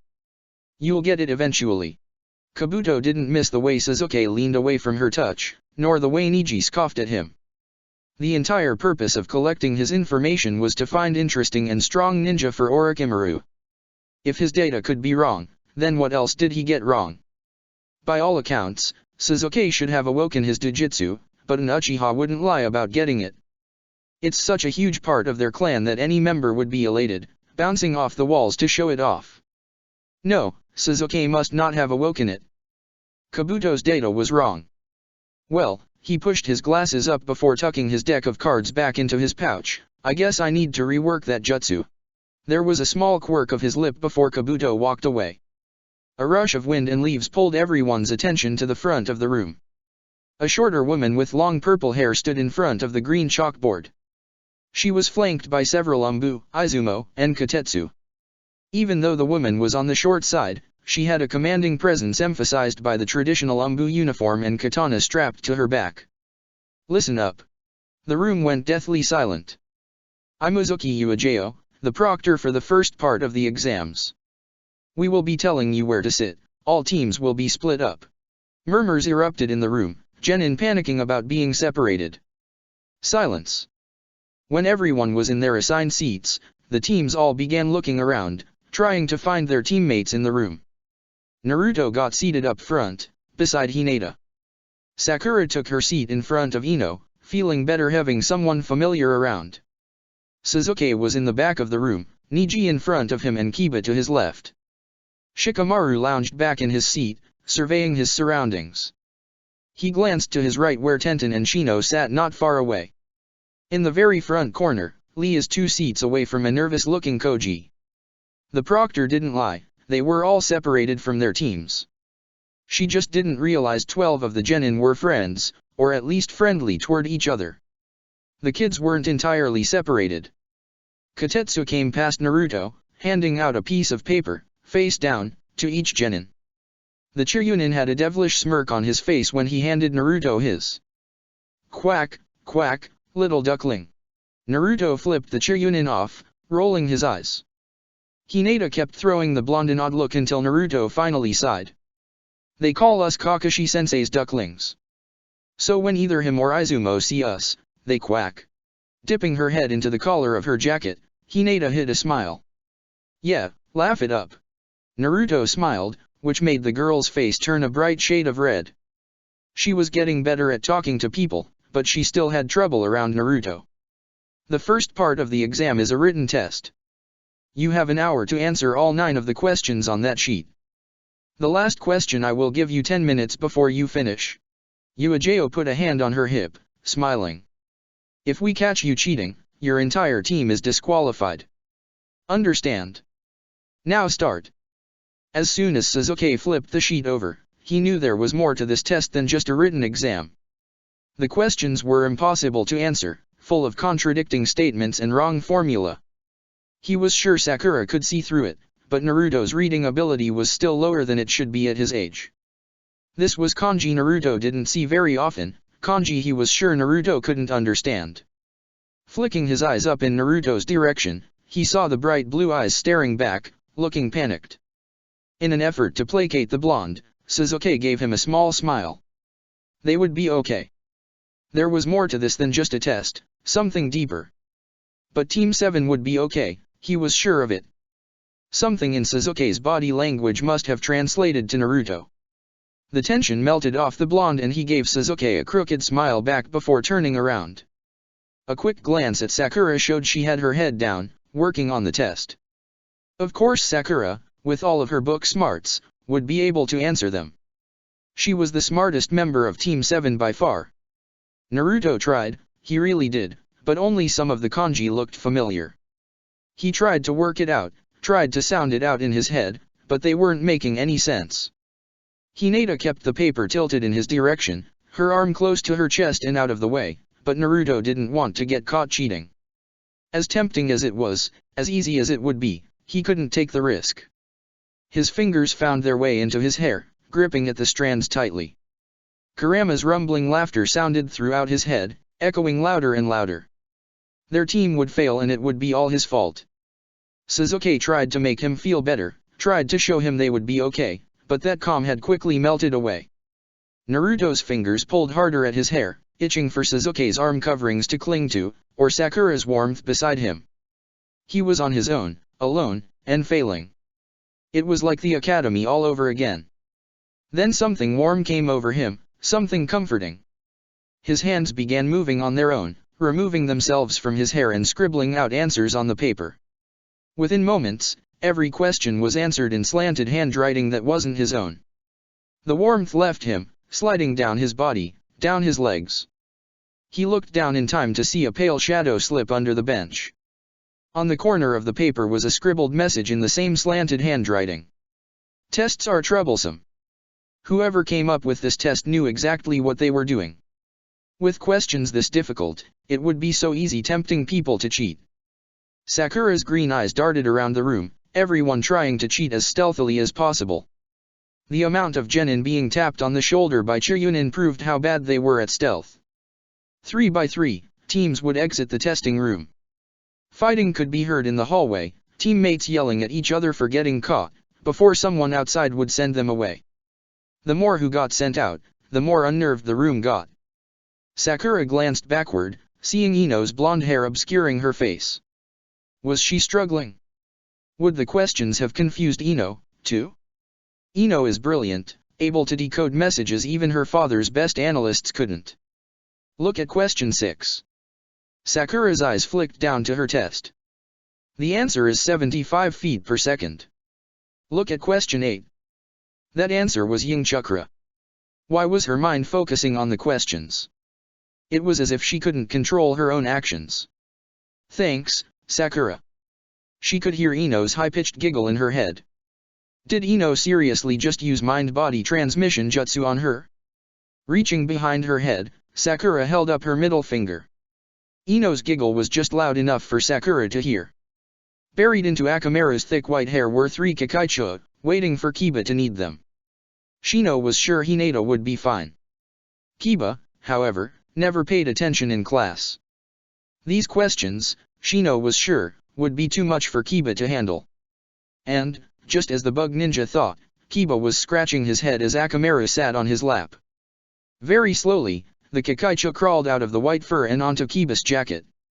It was a communication technique Team 8 had created between the three of them. Mainly used for reconnaissance missions, the trio needed to learn how to speak without words. One way was through Shino's insects. They used pincers to tap out a code on Kiba's hand, giving him the answers to the questions. Relief washed over Kiba as he finished the test. An alarm sounded in the room, a harsh ringing that pierced straight through Kiba and Akamaru, causing them both to whimper. Uejiro hopped up on the desk, kicking her feet. So, is everyone ready for question 10? There was a ripple through the room, those that were left were nervous. Now, there are rules to this question. Your answer affects your entire team. If you do not answer the question, then the entire team fails the exams, but you can try again next year. If you decide to answer, and you get it wrong, you and your team will remain a genin forever. She brushed her long purple hair behind her shoulder. Before I give out the question, who wants to leave now? If you leave now, you fail the exam, but you can take it next year. Several teams stood up and walked out. The room was less than half full with everyone gone. The rest of you have decided to answer the question, then. Immediately, Naruto's hands buried into his hair. The pressure this put on him was immense. Sakura and Sasuke were brilliant, they could answer any question that was asked. But Naruto was the dead last in the class. He always got the worst grades, the lowest scores, failed at everything. The weakest link in the team was him, and Naruto knew it. If he got up now, Sasuke and Sakura could take the exams again. Even if they never talked to Naruto again, he could still give them a chance. Everything happened in slow motion. Naruto put his feet under him, ready to stand up. Shikamaru sent his shadow out, trying to reach Naruto in time to keep him seated. Ino sent out her mind-body switch technique in an attempt to keep him still. But it was Hinata who got to him first. She grabbed his jacket, gripping it tightly and pulling down. It effectively kept his bottom in the seat. Her pale eyes locked with his, slightly shaking her head. Keeping her voice low, Hinata whispered, "Where is the Naruto who never gives up?" The blue eyes were wide as Naruto looked at her. "If everyone else is staying, then let's move on." Uejiro signaled Naruto's time had run out. The boy slumped back in his seat. "Now, for the 10th question, you all pass." There was a beat of silence and then the room erupted into sound. The look on Uejiro's face was positively devilish. "Oh, Ibiki gives me the best jobs." When someone had yelled out they didn't understand, she hopped off the desk and put her hands on her hips. This was to test how much you trusted your team. You wouldn't have stayed seated if you didn't believe in the others. As Naruto listened to the woman talk, he could feel the tears burning behind his eyes. He was ready to get up, ready to leave, but it wasn't because he didn't trust the other two. It was because he didn't trust himself. Would it come across that way to Sasuke and Sakura? Would they think he didn't trust them? The proctor had the Chunin hand out certificates showing they passed. Izumo clapped Naruto on the back as he walked by. But the blonde didn't have it in him to be proud, he just felt nauseous. Outside, there was a loud roar before the wall exploded inward. Everyone shielded their faces as debris came flying into the room. Once the smoke cleared, a short woman in an even shorter skirt stood proudly with two giant tigers on each side. The bright smile that was on her face fell as soon as she saw how many genin were left. Am I too early, or are you just bad at being a proctor?" "What?" Uejiro shrieked. "We cleared out over half the room, Anko." Holding her hands up in surrender, Anko laughed. Okay, calm down." Turning to face the remaining students, Anko put both of her hands on her hips and stood straight and tall. "Listen up, genin. I am Mitarashi Anko, the proctor for Part 2 of the exams. Bring the certificates with you and meet me at the 44th training field. If you aren't there within 30 minutes, you will immediately be disqualified." The room broke out in a stampede of genin as they ran from the room. The Konoha 12 all gathered in the courtyard, all proudly holding proof that they passed the first part. With their hands linked together, Ino pulled Sakura out the door, her smile wide. But it faded as she watched Naruto slowly sulk out the main door. Sakura and Sasuke didn't even need to look at each other, they just walked over to him. The burning behind Naruto's eyes was getting stronger, the tears threatening to fall. He lost the battle when Sakura threw her arms around him. "I'm sorry." "For what?" Sakura pulled back, wiping a tear track off his face. "We passed." She glanced at Sasuke, who had his hands in his pockets. "We all passed." Pulling away from Sakura, Naruto looked panicked. "But I could have failed us all. I was getting up, I was leaving. It wasn't because I didn't trust you two, because I do, but because I didn't trust myself. If I couldn't answer the question, like I couldn't answer the rest of them, then we would have all failed. Then it would have been my fault." His hands found their way back into his hair. "But if I left, then you two could have done it again next year. The questions were hard and Shikamaru helped me and I couldn't read them, they didn't make sense." Sasuke put his hands over Naruto's, gently pulling them out of the blonde hair. "Naruto! Stop it. The questions didn't make sense because they weren't supposed to. They were designed to encourage cheating. They wanted us to get caught so they could thin out the crowd. I didn't understand most of them, either." Watery blue eyes met his. "We all helped each other. I copied off of Niji. I'm pretty sure Ino copied off of Sakura." The pink-haired girl nodded. "Shikamaru helped you because he wanted to, not because he thought you were holding us back. Neither I nor Sakura was afraid of you holding us back. Naruto, everything is fine." Sakura smiled at him, pulling both him and Sasuke into a hug. "We're a family, Naruto. Nothing will change that. Not now." Kakashi, Kurane, Guy, and Asuma met the group halfway to the forest. The kids all split off, getting congratulations from each of their sensei. As for Team 7, they were wrapped in a hug by Kakashi, who whispered how proud he was to all of them. Naruto's eyes were still red from earlier, and tears threatened to fall again when Kakashi pressed a kiss into his hair. Leaning against the stone wall beside him, Kubikura Ibisho stood tall and proud. Sakura's eyes were glued to her, so happy to be able to use her again. Her sensei broke her line of vision when he shifted his stance, blocking her view. "So, how were the exams? Learn anything interesting? Where do we start?" Sakura shrugged. "The Sunagenin who were just weird, or that white-haired guy who was just way too interested in all of us?" Kakashi cocked an eyebrow. Hey! Naruto bounced on the balls of his feet. "Kurama keeps acting weird, sensei. I didn't have time to tell you all, but he keeps saying something about a tanuki and he gets all restless when I'm around that one Suna kid. The one with the gourd." Kakashi knelt down in front of Naruto. "Has he said anything else? Stupid tanuki, always thought he was the smart one, or something like that." A tan finger scratched his chin. "Then he asked me if I felt something different. Which I did, I just don't know how to explain it." Nodding, Kakashi stood back up. "Well, let's keep an eye on him and be careful." There was only so much Kakashi could do about Gaara. He becomes one of Naruto's closest friends, and Kakashi did not want to take that away from the boy. With Naruto's new knowledge of Fuinjutsu, maybe he could rework Gaara's seal, make the connection between him and Shukaku flow better. Just having his kids keep an eye on Gaara should be enough to not mess with his and Naruto's friendship too much. "And, what about this white-haired guy?" "Kabuto." The small girl said the name as if it left a bad taste in her mouth. "He had these cards with information on everyone. I don't know, there was just something off about him." "Oh.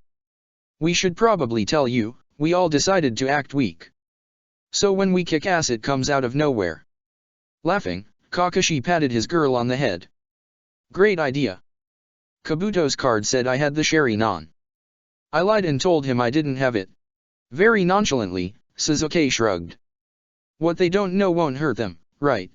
A swell of pride hit Kakashi. He was just strange. Glancing back to see the other kids heading toward the field, Kakashi looked back at the trio. "Okay, time to go. Remember your teamwork. Take care of each other." If something seems off, it probably is. Do not take anything for granted. Use your instincts. Sakura's arms wrapped around his waist. We'll be okay, sensei. You trained us. She looked up at him, all toothy smile and squinted eyes. We love you, sensei. As though looking through a fog, Kakashi watched as his kids grabbed the sword and jugged to catch up with their group. Did he hear her right? Those words hit him right through the heart. He was still standing frozen when the kids rounded the curve and Asuma clapped him on the back.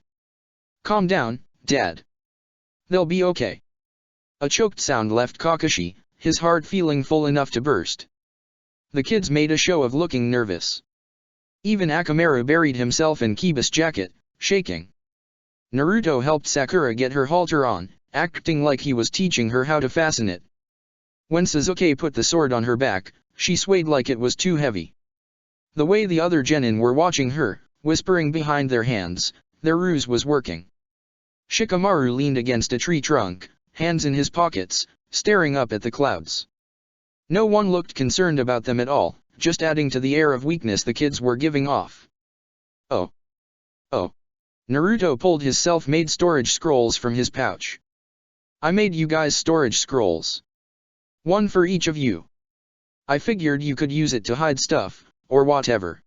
They each took a scroll, turning them over in their hands. Just push a little chakra in the seal and it will pop open. Thanks, Naruto.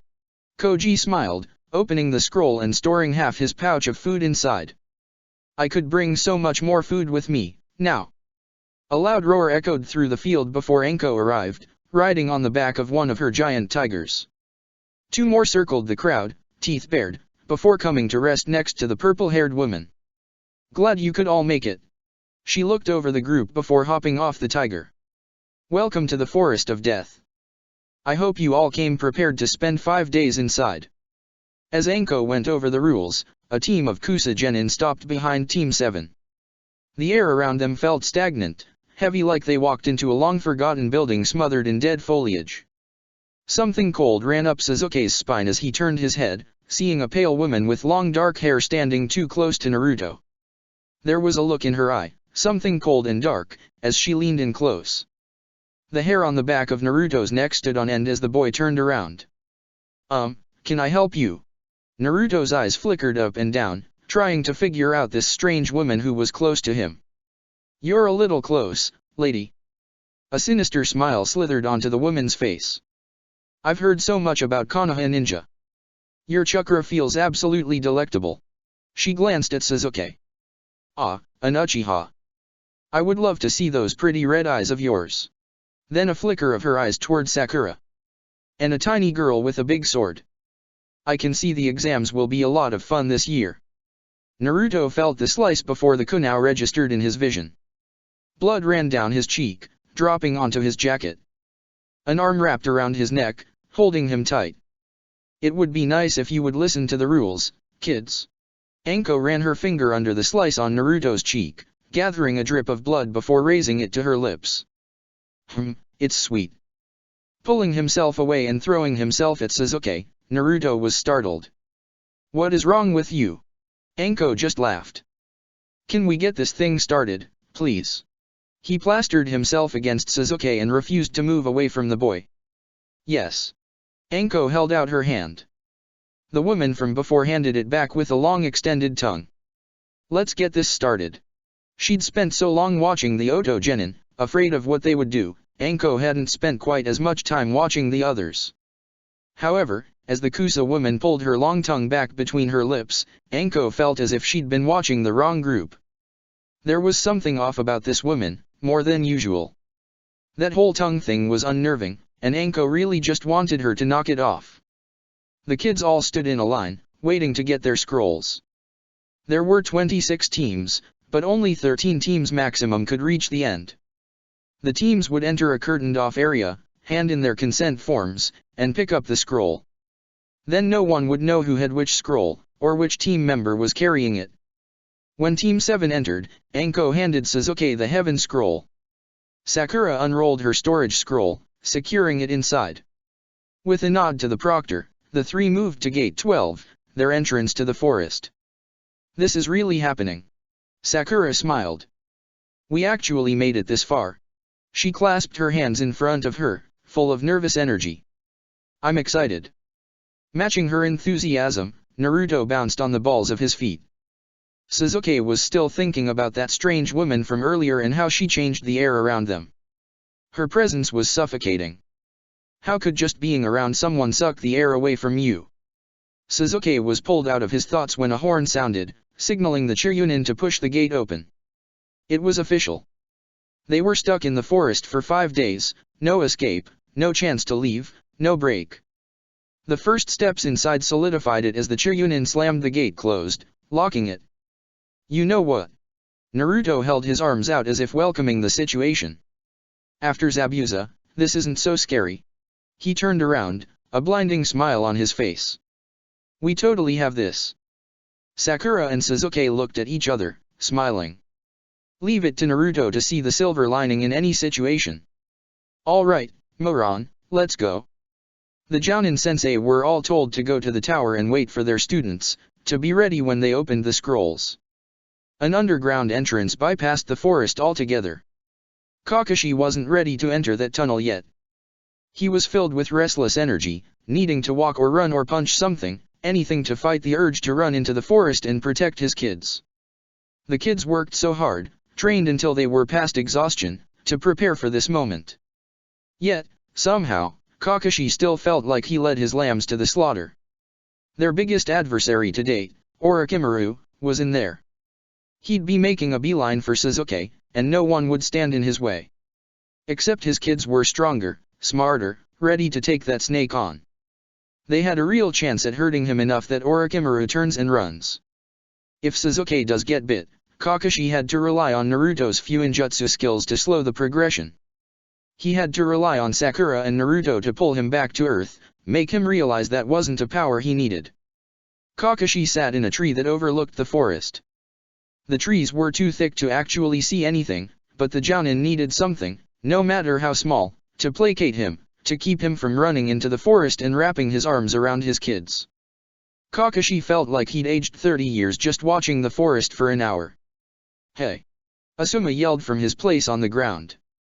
Come get a drink with us. I think we all need it. Guy and Kurane stood on either side of him, all looking equally worried about their teams. Watching the forest won't do anything but add to your anxiety. Come on. He would weigh his options, but Kakashi knew Asuma was right. Sitting there, stewing in his worry and anxiety, would help nothing. He just had to trust his kids and hope, at this point. Shouldn't you be in the tower? There's no sake in the tower, Kurane called up. Well, there was no better reason than that, was there? Chapter 28, Prey. The Forest of Death sucked. Naruto had decided it after the third time he had a spider crawling on his arm.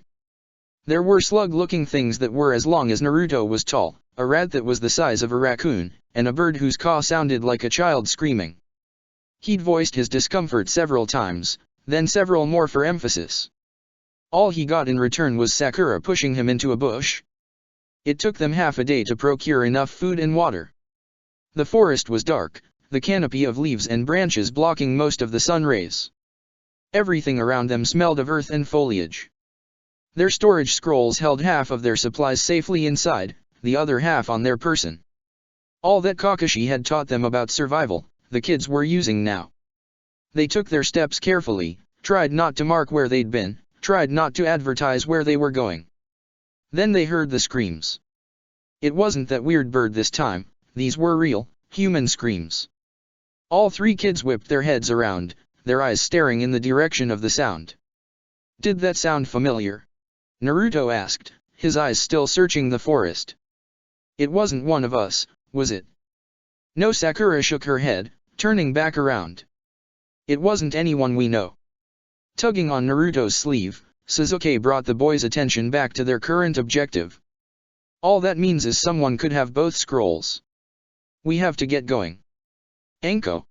The Chiryunin landed in front of the woman who had Dango held in her slim hand. We found something strange. You should come see it. She cocked an eyebrow, dropping the Dango back in the takeout box. Something strange. Sending a glance toward the forest, Anko hopped off the rock she was seated on. All right, my interest is piqued. Something strange didn't begin to explain what the Chiryunin had found. 3 dead genin were laying in a shallow grave, their faces missing. Not removed, missing. As if their skin was smoothed over, the features obscured. According to the files, they were Kusa genin. I just don't understand what happened to their faces. I know.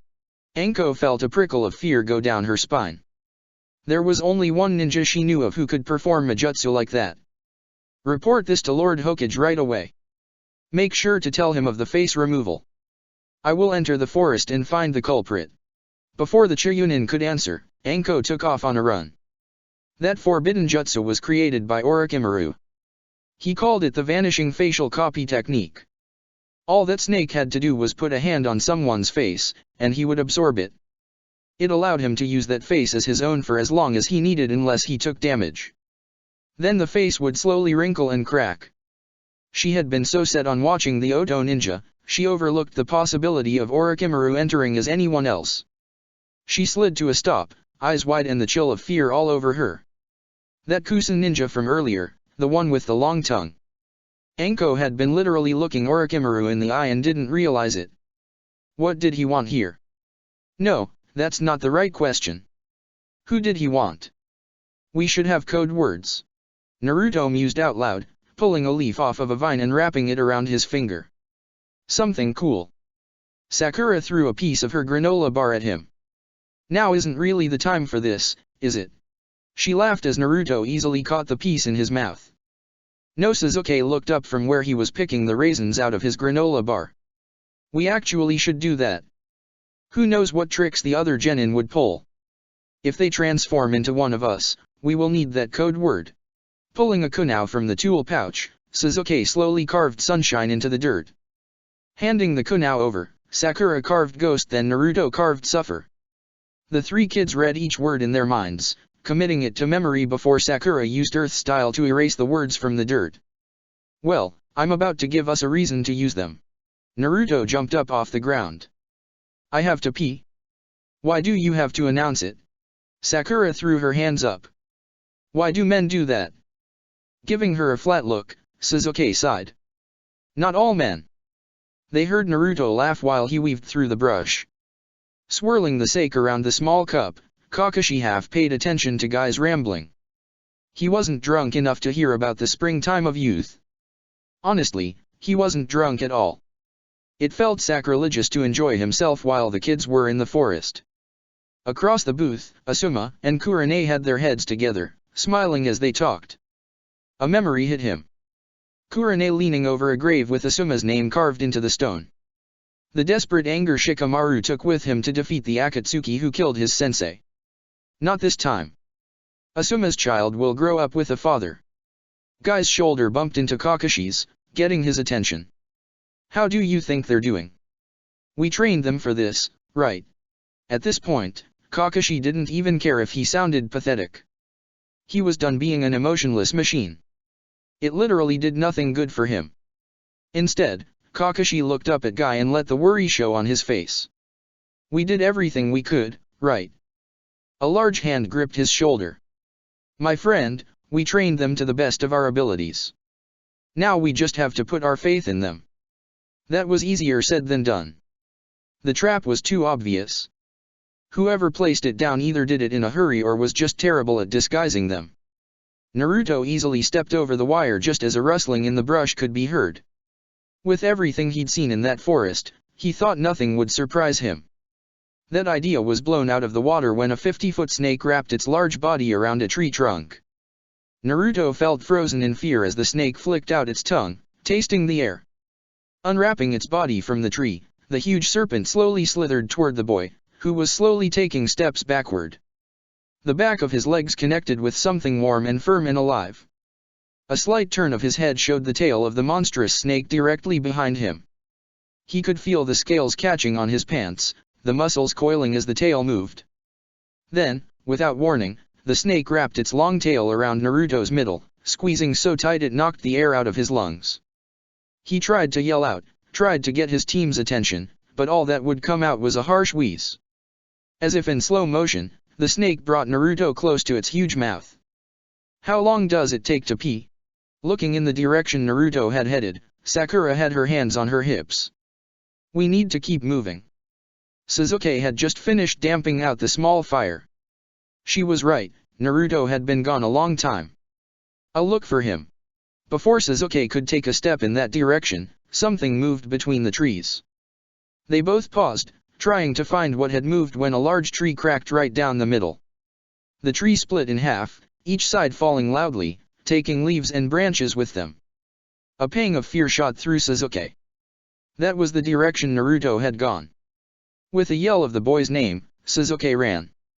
Breaking through the brush and fallen branches, Sakura and Sasuke hopped over the split tree before coming face to face with a huge snake. The metal sound of Sakura grabbing the hilt of her sword sounded deafening in the silence as they stared at the serpentine eyes. The head was laying on the ground, not moving, not breathing. Sakura let go of the hilt, slowly moving around the snout until she could see the rest of the long body. Naruto. Her voice was tentative when she saw the shock of orange hanging out of the large rip in the snake's body. Running toward the boy, she grabbed the fabric of his jacket and pulled.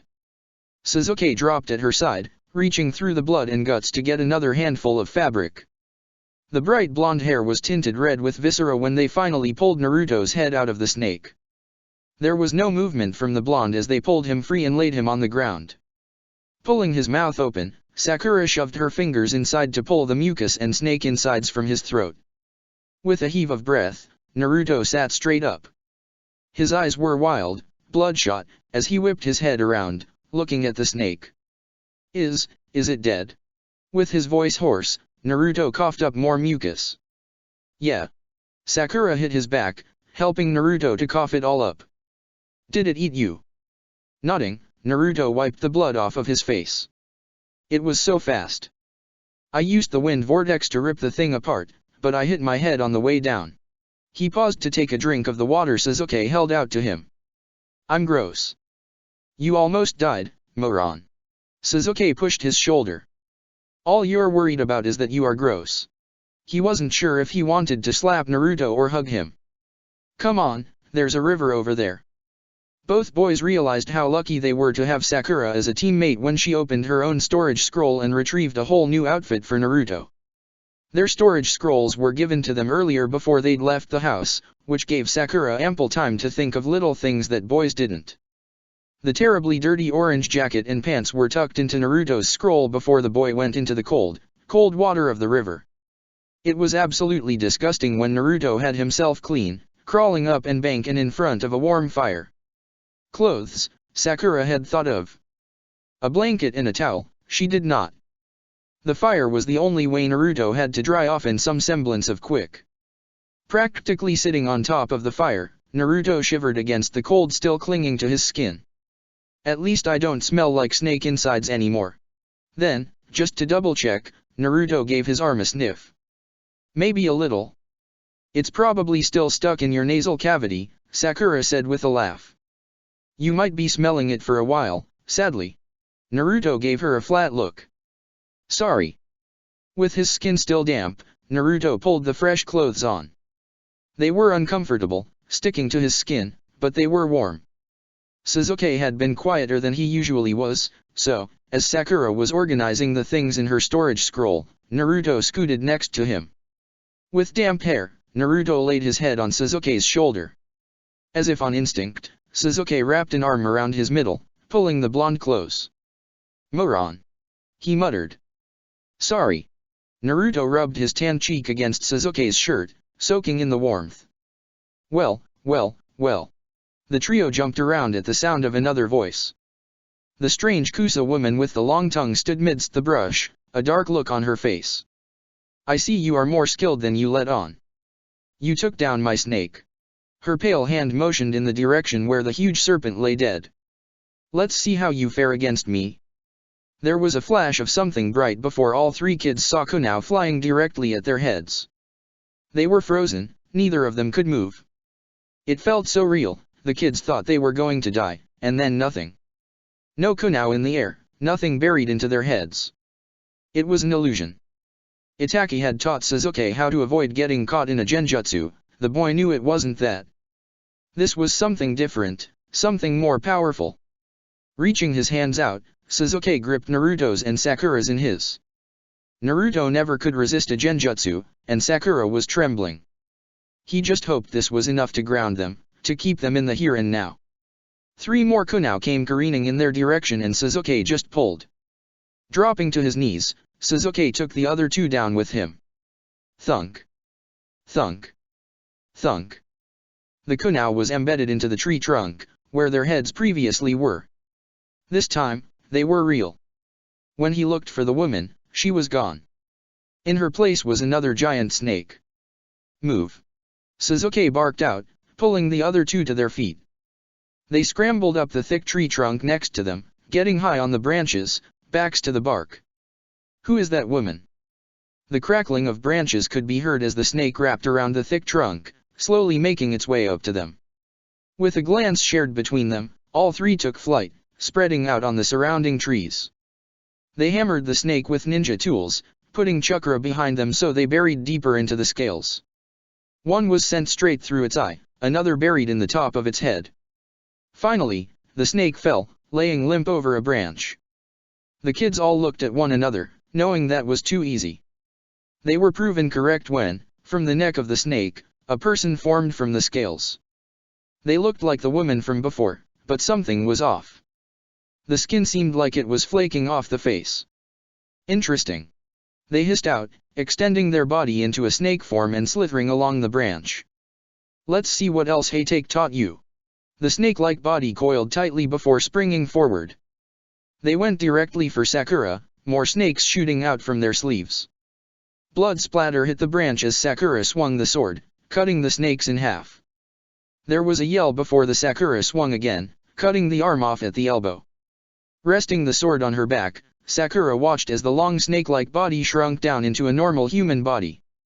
Who are you? The person looked as if they were convulsing, gagging, before 2 pale hands pushed out of their mouth. The jaw stretched farther than humanly possible as another head of long, dark hair emerged. All 3 kids reeled back, not believing what they were seeing.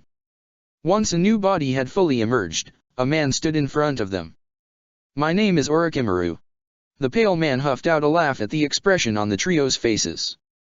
Ah, you have heard of me, then. You tried to attack my brother.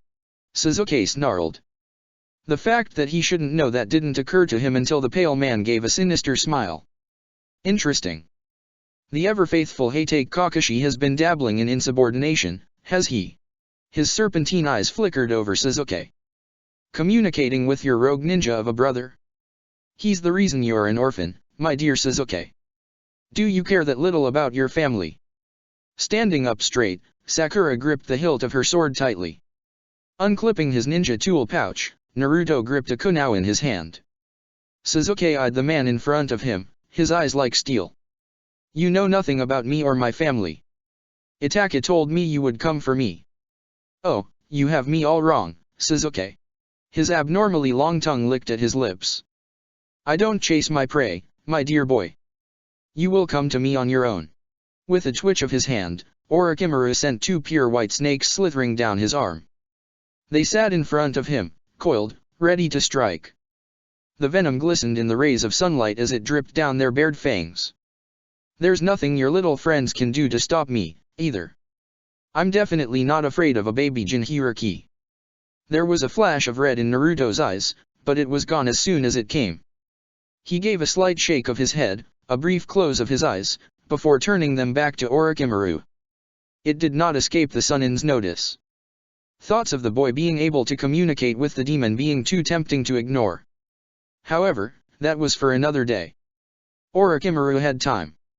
He could gather his prey at his leisure. This was about setting the trap.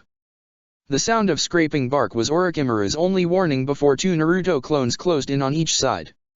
What looked like a Rasengan, which Orochimaru could not believe a kid in an eternal battle with 2 chakra types inside of him could use, came flying at his head.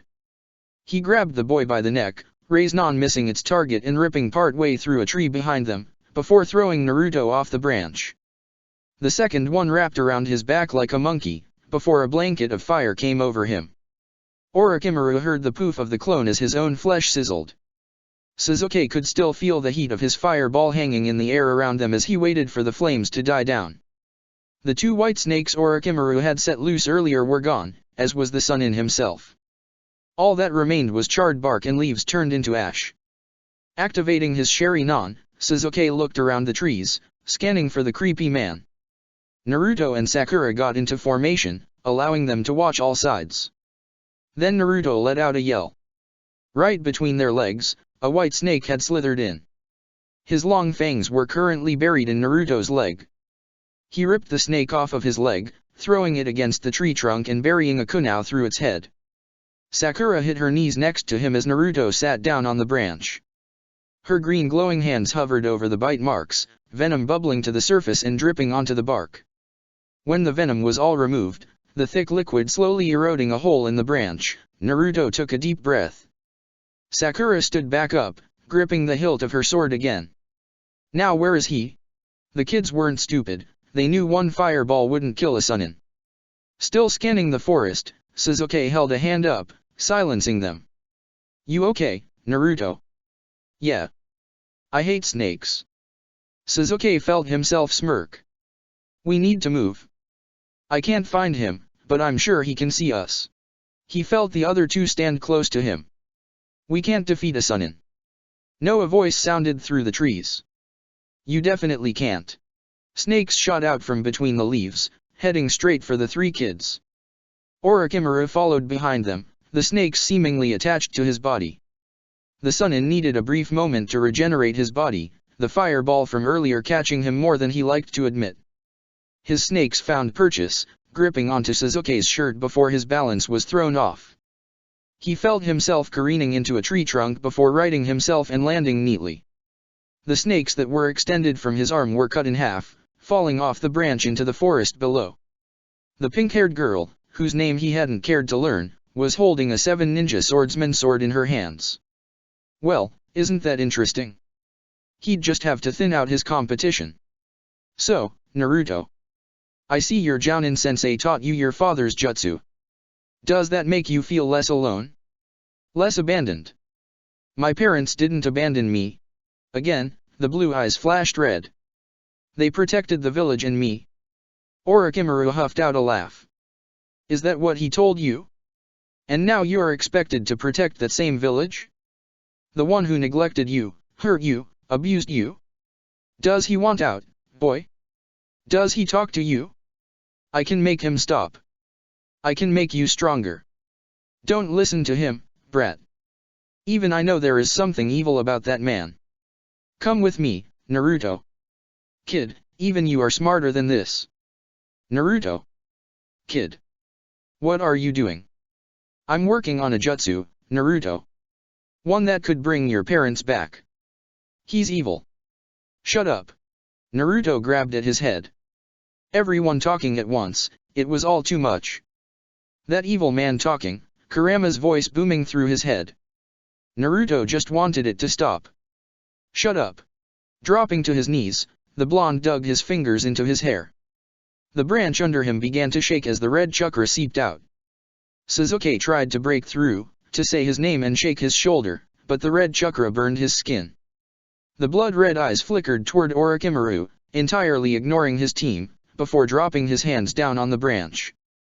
Something dark and primal came over Naruto as he hunkered down on all fours. The boy sprung forward, swiping his newly grown claws at the Sannin. Orochimaru dodged expertly, bending his body out of the way of each swipe. As soon as the boy gave him an opening, Orochimaru pushed his glowing fingertips against the seal on Naruto's stomach. Runes and lines formed around the seal already there, adding a second layer to the tattoo-like marking. The fight drained out of Naruto, falling forward as all the red chakra instantly vanished. Catching the boy with a snake extending from his arm, Orochimaru threw him across the forest. Sakura watched as the boy's body slammed against the tree and quickly threw a kunai, catching his blue shirt, and pinning him to the tree. Sasuke stood, horrified, as Naruto hung, lifeless, to a large tree. There was a low rumble of laughter that set Sasuke's blood on fire. That man was laughing. Naruto was hanging from a tree, unconscious, and that man was laughing. Orochimaru barely dodged the fire vortex that came careening at him. He jumped straight up, watching as the branch and leaves were disintegrated upon contact. His feet, when he landed, did not come into contact with charred bark, but a deep cauterized gash in the branch.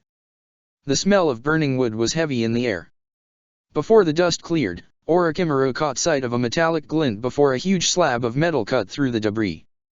The Sunin dropped to the underside of the branch as the sword connected with the already weak tree. The sound of the top half falling to the forest floor was deafening. In a flicker, Sasuke appeared before him, hanging upside down on the same branch. The boy had something hooked between his teeth as he formed hand signs Orochimaru wasn't aware of. Pure white lightning traveled in a straight line toward him. Ninja wire, Orochimaru realized, is what Sasuke was holding in his teeth. The boy jerked his head back, forcing the wire tight. The Sunin could feel it dig into his flesh before the white-hot stab of lightning hit him. He felt the skin on his body fry while struggling to get free. He was quickly running out of time. Orochimaru was being bested by Genin. The man elongated his neck, surprising Sasuke before the lightning had fully settled. Sinking his own fangs into the boy's neck, he pushed the cursed seal into his skin. Then the world went black. The cubic Araibasho was embedded in the tree, splitting the Sunin right at the middle. Sakura left the sword for the moment, instead running and grabbing Sasuke before he fell from the tree. She flickered to a thick branch and sat him down. Sasuke grabbed his neck, writhing in pain. The sounds leaving him were full of fear and anguish. Holding a green glowing hand over his neck, she tried to heal him, but nothing was working. Sasuke, you have to move your hand. As she talked, she pried the pale fingers from his skin. A glowing cluster of 3 tomo was burned into him. Oh, shit. There wasn't anything she could do to heal that. They needed Naruto, but he was hanging from a tree, unconscious. Sasuke was slowly slumping further and further forward, nearing unconsciousness himself. One by one, Sakura took the boys to the forest floor before returning for her sword. It didn't surprise her at all to see the body ripped open as if Orochimaru regenerated again. He was a Sunin, after all. She hoped that he was too hurt to try again. Throwing the scroll from one hand to the other, Tenten smiled brightly. So, do you think we're the first to get the other scroll? 3 Kumo ninja lay on the ground at their feet, not dead but unconscious. They didn't seem to really know what they were doing, so the trio took it easy on them, sort of. I mean, surely not, right? I am sure they are having good luck on their hunt, Tenten. Lee gave her a thumbs up. I am excited to see them all again. He bumped shoulders with Niji, who was standing with his arms crossed. The stoic boy looked pensive. It's a big forest, but we probably should have run into them at some point. Can you find them? Tenten slipped the scroll into her pouch. Now she and Niji both had one. They could just run to the tower, but what if the other teams were in trouble? Maybe we should go see if they're okay. With the Byakugan activated, Niji scanned the forest for the others. There was a place in the forest where the tree roots grew above ground, forming a cave-like structure. Sakura laid both boys inside before setting up traps in the small clearing. Glowing marks were spreading across Sasuke's neck and face and down his arms and legs. So far they were limited to his left side, but Sakura feared what would happen if they spread any further. She managed to keep his fever down with her healing, but, no matter what she tried, he wouldn't wake up. Naruto wouldn't either. Hiking up his shirt, Sakura could see the seal on his stomach standing out like a fresh tattoo. Twisting and warping runes and symbols formed a circle around his normal seal, something new given to him by a creepy man who tried to kill them. Not just any creepy man. He was a Sunin. They survived against a Sunin. Glancing over to the two boys, Sakura realized that maybe survived, in the most basic sense of the word, was more accurate. They were still breathing. She guessed that counted as surviving. Unspecified currency. Brat. Wake up. Kurama's voice sounded far away and muffled. Come on. Get up. Naruto's eyes cracked open. He was staring up at a gray ceiling damp with musty water. Again, he heard Kurama's deep voice booming around him. Pushing himself into a sitting position, Naruto looked around. He was back in the waterlogged sewer that was Kurama's home. What happened? Of course you don't remember. Humans and their sensitive bodies and organs. That freak trapped you in here. He altered the seal. When his blue eyes focused on Kurama, Naruto was shocked. Instead of peering yellow eyes through thick bars, a giant orange-brown fox was chained to a wall. Each one of his 9 tails was individually chained, fanned out below him. Kurama? That snake freak did that to you. Take it all in, kid. This is how your mother kept me sealed. His long teeth shone through a sinister snarl. The seal your father made at least let me move. Instinctively, as he always did when the seal was brought up, Naruto put his hand over his stomach. Take a look at it. Pulling his shirt up, Naruto took a look at the new addition to his seal. Runes and symbols were in a ring around the original seal's makeup. It focuses on our chakra. It, straight up blocks yours. He didn't want to take on an emotionally charged preteen with me playing wingman. He took me out of play. Sasuke and Sakura. Naruto's eyes were wide. They were there. Are they? I don't know. I can't sense anything right now. Kurama could tell Naruto really didn't like that answer. Focus, kid. What is the use of learning Fuinjutsu if you can't fix this problem? Now, think. Unspecified currency.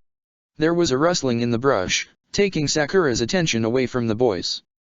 Her green eyes snapped in the direction of the noise, Ko now gripped at her side. There were traps in various places around the small clearing, but Sakura was by no means a trap master. That title was reserved for Naruto, who could make a trap from nearly nothing. Even Sasuke could whip up an incapacitating trap with little effort. She should have learned from them, watched them closely, to prepare for a moment like this. The rustling grew louder and the brush shook. Rising to her knees, Sakura prepared herself for a fight. The sword was laying beside her, her fingers twitching as they eased toward the hilt. Well. A ninja with dark hair standing straight up walked out of the brush. Lord Orochimaru told us this would be easy. He adjusted the Oto headband he was wearing. It would be smart to get out of the way, girl. Behind him, 2 more ninja walked out. As you can see, we are way out of your league. Gripping the hilt of the Kubikuri Basho, Sakura carefully watched the foreign ninja. What do you want? A girl, not much older than Sakura herself, stepped forward. Lord Orochimaru sent us to kill the Uchiha kid. So, as Zaku just said, get out of our way. You won't touch him. Sakura ducked out of the covering of roots, dragging the sword behind her. The 3 Oto ninja were snickering at her, they were underestimating her. As she stood in front of the boys, Sakura slung the sword over her shoulder, letting the heavy metal rest across her shoulders. If they wanted to laugh, they wanted to underestimate her, let them. It's their funeral. The 2 male Oto ninja stood back, waiting. The girl, however, strolled forward, confident. The first swing of the sword, the Oto girl barely dodged. Blood splatter hit the forest floor from a slice on the girl's arm. She jumped back to her team, a hand held over the slice in her arm. Looking toward her teammate, the girl nodded toward Sakura. No one said anything about her being able to use the sword, Doso. She swung it once. Doso deadpanned. It's not my fault you can't dodge, Kin. As the girl, Kin, spluttered, Doso stepped forward, his long sleeves dragging on the forest floor. The real question is, how much longer can you lift that thing before you wear out? They didn't know Sakura could train from daybreak to dusk with the sword, barely ever laying it down. They didn't know Sakura could lift things nearly 3 times her size. With a smirk, Sakura held the sword parallel to the ground. She pointed it directly at the 3. Let's find out, shall we? Gripping the hilt with both hands, Sakura brought the sword back before swinging it full speed at the 3. Doso held his arm up. Sakura saw a wall of vibrating air in front of the sword before it connected. The metal let out a loud ringing as it vibrated uncontrollably. She let go of the hilt, holding her hands over her ears. The sound echoed through her head, deafening and disorientating. Dropping to her knees, Sakura fought the sensation of the world tilting and spinning around her. What did that guy do to her? He stopped the Kubikuri Basho with what looked like air. How? Sakura felt someone grab her hair, tight and hard, and yank her head back. Nausea came over her from the quick motion. Forcing herself to calm down, Sakura tried to heal the vertigo she was overcome with. The grip on her hair pulled tighter, ripping strands out by the root. Voices were a dull hum in the background as the ringing sound bounced through her head. Little by little, she healed the vertigo until she could open her eyes. Dosu and Zuko were standing in front of her, so Kin must have her hair. They were deciding if Naruto needed to die, or if they could leave him alive. Zuko began walking toward the covering, toward the boys, and Sakura knew she had to do something. If using the sword wouldn't work, she would have to think of something else. Quickly, an idea entered her head, impulsive and crazy. But, crazy enough to actually work. If there is one thing Sakura always had, even in the academy, it was putting theories into practice. If she read about it, she could use it. Training at the hospital put Sakura directly in front of jutsu people tried and failed to use. Like, for instance, drowning slumber. An academy kid got into the restricted section of the library and stumbled upon some old jutsu book. The one jutsu he managed to figure out, before being caught, would instantly knock an opponent unconscious with just a touch. The medics had a rough time getting his bullies to wake up. While the three Oto ninja were busy arguing, Sakura pulled a kunai from her tool pouch. The way Kin was gripping her hair, it was as if she was holding onto a sloppily made ponytail. Quickly, before the others could react, Sakura sliced the kunai through her hair, effectively freeing her from Kin's grasp.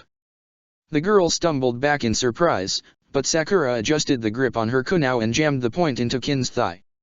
Letting out a yelp, Kin jumped toward her teammates, hand held tightly over the wound on her leg. The three of them were standing opposite Sakura as she grabbed a handful of her hair. She threw the pink strands toward them, letting the wind fan it out. Most of it hit where Sakura wanted it to, she just needed the wind to blow it a little more toward Dosu. What was that, you crazy bitch? Zuko's eyes were wide. Are all Konoha ninja absolutely insane? A light breeze blew through his hair. He watched as the pink-haired girl smiled. I know we don't have to, but can we kill her, anyway? After a quick couple of hand signs, Sakura slammed her palms to the ground. Blue chakra flowed through the strands of hair on the ground, working their way toward the Oto ninja. Her hair worked as a conduit to direct the drowning slumber, which usually needs to be applied by touch. This way it was like she was touching all three of them at once. With a thud, the Oto ninja fell to the ground. Letting out a breath she didn't realize she was holding, Sakura stood up on shaky legs and slowly trudged toward them. Unspecified currency. Okay. Naruto wiped his finger on his shorts. The only method of drawing up a seal he currently had was blood on his finger. It worked. The deep red glistening off the dull gray walls. This should alter the seal enough to let me out. I just don't fully understand how Dad kept our chakra apart. Tapping his long nails against the bars, Kurama looked over the kid's work. Not very well, considering you can pull it out when you're emotional. Naruto snarled at him. It's sloppy but looks like it will work for a while. You do realize I've been learning this for, like, 4 months, right? Dad had years on me. I'm doing the best I can. Throwing his hands up, Naruto turned his back to him. Grumpy old fox. Kurama let out a huff of air that sent ripples across the water. Brat. Hurry up and get out of here. Pushing his chakra into the sloppily done seal on the wall, Naruto lit up the room in bright white light. A searing pain shot through his stomach. Kurama yelled out. Then Naruto could feel grass and earth under him. Opening his eyes, he took in the surroundings. Tree roots formed a dome over him, blocking the sunlight in patches. His body felt heavy, his skin felt too tight. Kid. Can you hear me? Naruto groaned in response. Well, you definitely changed something. Get up. That girl needs you. Your Uchiha needs you, too. He sat straight up, eyes darting around the clearing. The glint of Sakura's sword leaning up against the dome of roots caught his eye first. Then the, extremely short, pink hair bobbing in the clearing came into view. He turned his head to see Sasuke and the glowing, warping, purple markings covering his body.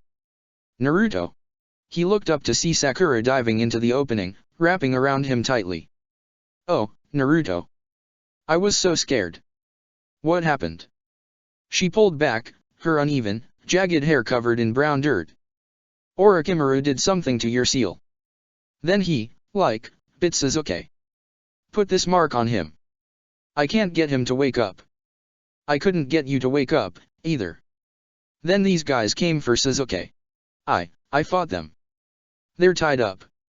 Wiping tears off her cheeks, Naruto looked out to the clearing, seeing 3 ninja tied up against a tree. "You did great, Sakura. You always were the smartest out of all of us." She laughed. "You couldn't wake me up because I was trapped in with Kurama. That freak did something to my seal, but I fixed it." He glanced over at Sasuke. "You said that weirdo bit him." Sakura nodded. Naruto leaned over Sasuke, tracing the purple markings back to the source. 3 tomo in a circle were wavering and warping, pulsing. Sakura crawled over, leaning in from the other side. Placing a finger on the mark, Naruto hissed and pulled his hand back. The mark had actually burned him. Sitting back on his heels, he pulled out his seal-making supplies. "This might take me a while. I'm not sure what I'm working with, here." There was something crashing through the brush before Sakura heard her name being called. She rushed out of the covering, staggering as she ran toward the voice. "Ino." Sakura hugged her tightly, rambling on and on about what had happened. "Are you okay?" Ino asked when Sakura's rambling came to an end. "Oh my, your hair. Come here, let's fix it up a bit." As Sakura sat on her knees in front of Ino, who was slowly shaping the hair with a kunai, Shikamaru and Koji peeked their heads into the opening. "What's going on?" Shikamaru asked, ducking under the roots. "Among the rambling, I think I heard you 3 fought a Sunin." "Orochimaru." Naruto glanced up from the sealing paper. "He wants the Sharingan, so he came after Sasuke. I highly doubt he's dead, but he's leaving us alone, for now." He motioned toward Sasuke's neck. He put some sort of seal on Sasuke's neck. "I'm trying to dash." The purple marks made a sizzling sound, a purple force field forming around Sasuke. Naruto, Shikamaru, and Koji were pushed from the roots, all 3 running out into the clearing. They all watched as Sasuke slowly sat up, violet chakra pulsing around him.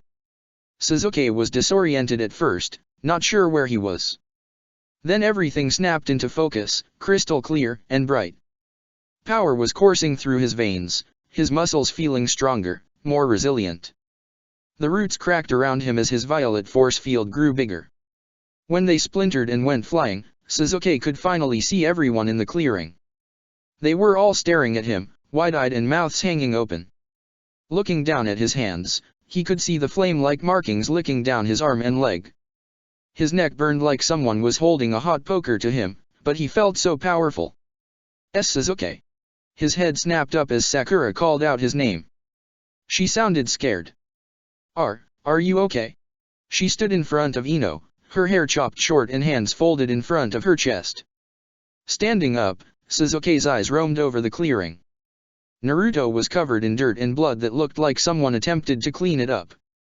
3 ninja he didn't know were unconscious, tied together, and sat in front of a tree. "What happened?"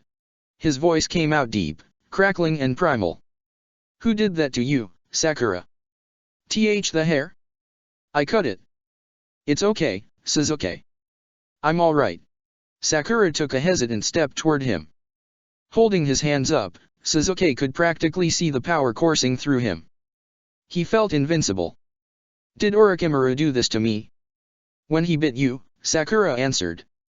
"He put some kind of seal on you." Still gripping the seal paper in his hand, Naruto walked toward him. "I'm trying to figure it out, but you and your purple bubble thing pushed me out of the zone." "Hold still. This should read the seal, show me what all it's made of." Before he could place the paper over the seal, Sasuke slapped his hand away. No, Sasuke grabbed Naruto's wrist before he could try again. "I have to keep this." "What?" Naruto shook his head. "You idiot, we don't know what this will do to you." Again, Naruto tried to slam the paper over the seal. It touched long enough for the seal to register before Sasuke slapped it away again.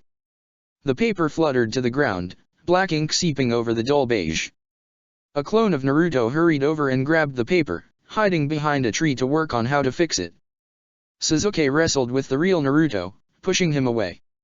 "Leave me alone," Sasuke growled out. "This power, I can use this. People are after us. Powerful people. I can protect everyone." Using both hands, Sasuke pushed Naruto hard enough to make the blonde stumble backward. As Naruto righted himself, Sasuke noticed something was wrong. There was a voice in the back of his head, constantly nagging at him, constantly telling him to kill. He looked around the clearing and saw Shikamaru under the shade of a low tree, fingers held in the shadow-style position. Sakura and Ino were watching him. Koji was shifting his weight from foot to foot, preparing for something. A small voice kept telling him something was very, very wrong. A louder voice, one that didn't sound like his own, told him his so-called friends didn't trust him, wanted to weaken him, wanted to hold him back. He could feel the power coursing through his veins, could feel the marks moving and twisting and spreading. Blinding pain connected with his jaw, snapping his head to the side. Sasuke stumbled, his hand coming up to cover the side of his face. He looked over to see Naruto shaking out his hand. "You stupid ass." The blonde stomped over, grabbing Sasuke by the shirt. "Why do you think I don't use Kurama's power all the time? Because I'm not myself. What I did that day on the bridge, that wasn't me. I wasn't in control. It's terrifying, Sasuke. It doesn't matter if I'm not myself. I can protect them. I couldn't protect my parents, but I can protect this family." A pain shot through Sasuke's neck. He gripped it tightly, grinding his teeth together. "I can take the pain if they are safe." He could hear Naruto's voice. Sakura yelled something out. Stretching his free hand out, he grabbed, what he hoped, was Naruto's shoulder. His blunt nails dug into the fabric. "Everything will be okay, now. They will be safe. What happened on the bridge, what happened with Orochimaru, nothing bad will happen again." Sasuke felt dizzy. His head fell forward, connecting with the hard bone of his shoulder. The muscles that once felt powerful now felt too heavy. "They're going to try and stop you. You need to run. Run." He tried to run, but his body wouldn't move. Something warm was holding him, something trying to calm him down. The marks flashed a violent violet, twisting and warping and pulsing. Sasuke made a choked sound, an attempt at a yell, as the pain in his shoulder intensified. The voice in his head was screaming at him, ordering him to run. He couldn't. He couldn't even move. A hand gripped his, slowly moving it away from his neck. Then cold, rough paper was placed over the mark. The last thing Sasuke heard before the white-hot pain shot through him was Naruto whispering, "I'm so sorry, Sasuke," before his world turned black. Chapter 29, Endure. Covered in sticky mucus, Orochimaru planted his feet on a thick tree branch. Bracing his arm against the bark, the man breathed in and out, steadying himself. That pink-haired girl and her giant sword had nearly done him in.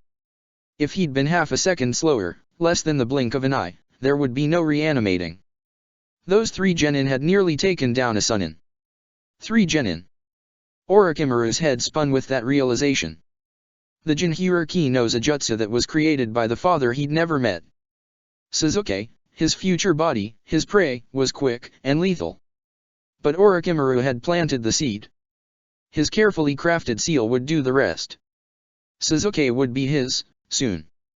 "You're getting sloppy." Anko landed on the branch opposite him, standing tall as if she wasn't afraid. Orochimaru knew different. That girl would always be afraid of him. He'd made sure of that. "Sloppy." He gave Anko a smile, sinister and unnatural. "You found the bodies, then? I figured you would put the pieces together. You didn't even try to hide them." Frowning, Anko pulled a kunai from her pouch. "Who are you here for?" She held the weapon at the ready, but Orochimaru just smiled at her. "I know you want someone." Taking a step toward her, Orochimaru tilted his head to the side and narrowed his yellow eyes. "And what, exactly, are you going to do with this information?" The satisfaction he got from seeing Anko tense showed on his face. "Run to Sarutobi-sensei." Running wasn't something Anko had in mind. She'd always had a plan for the next time she met the snake. A special jutsu she learned directly from him. An elegant form of murder-suicide. It was nearly poetic, the student being the one who kills the teacher.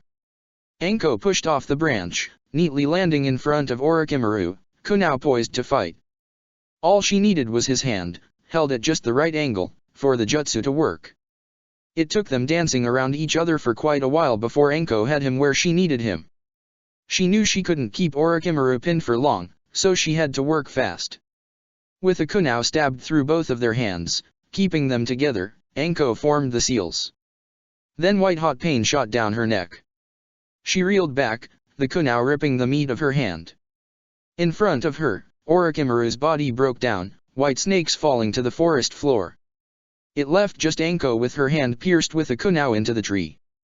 Now, Anko, Orochimaru jumped down on the branch behind her. Is that any way to treat your teacher?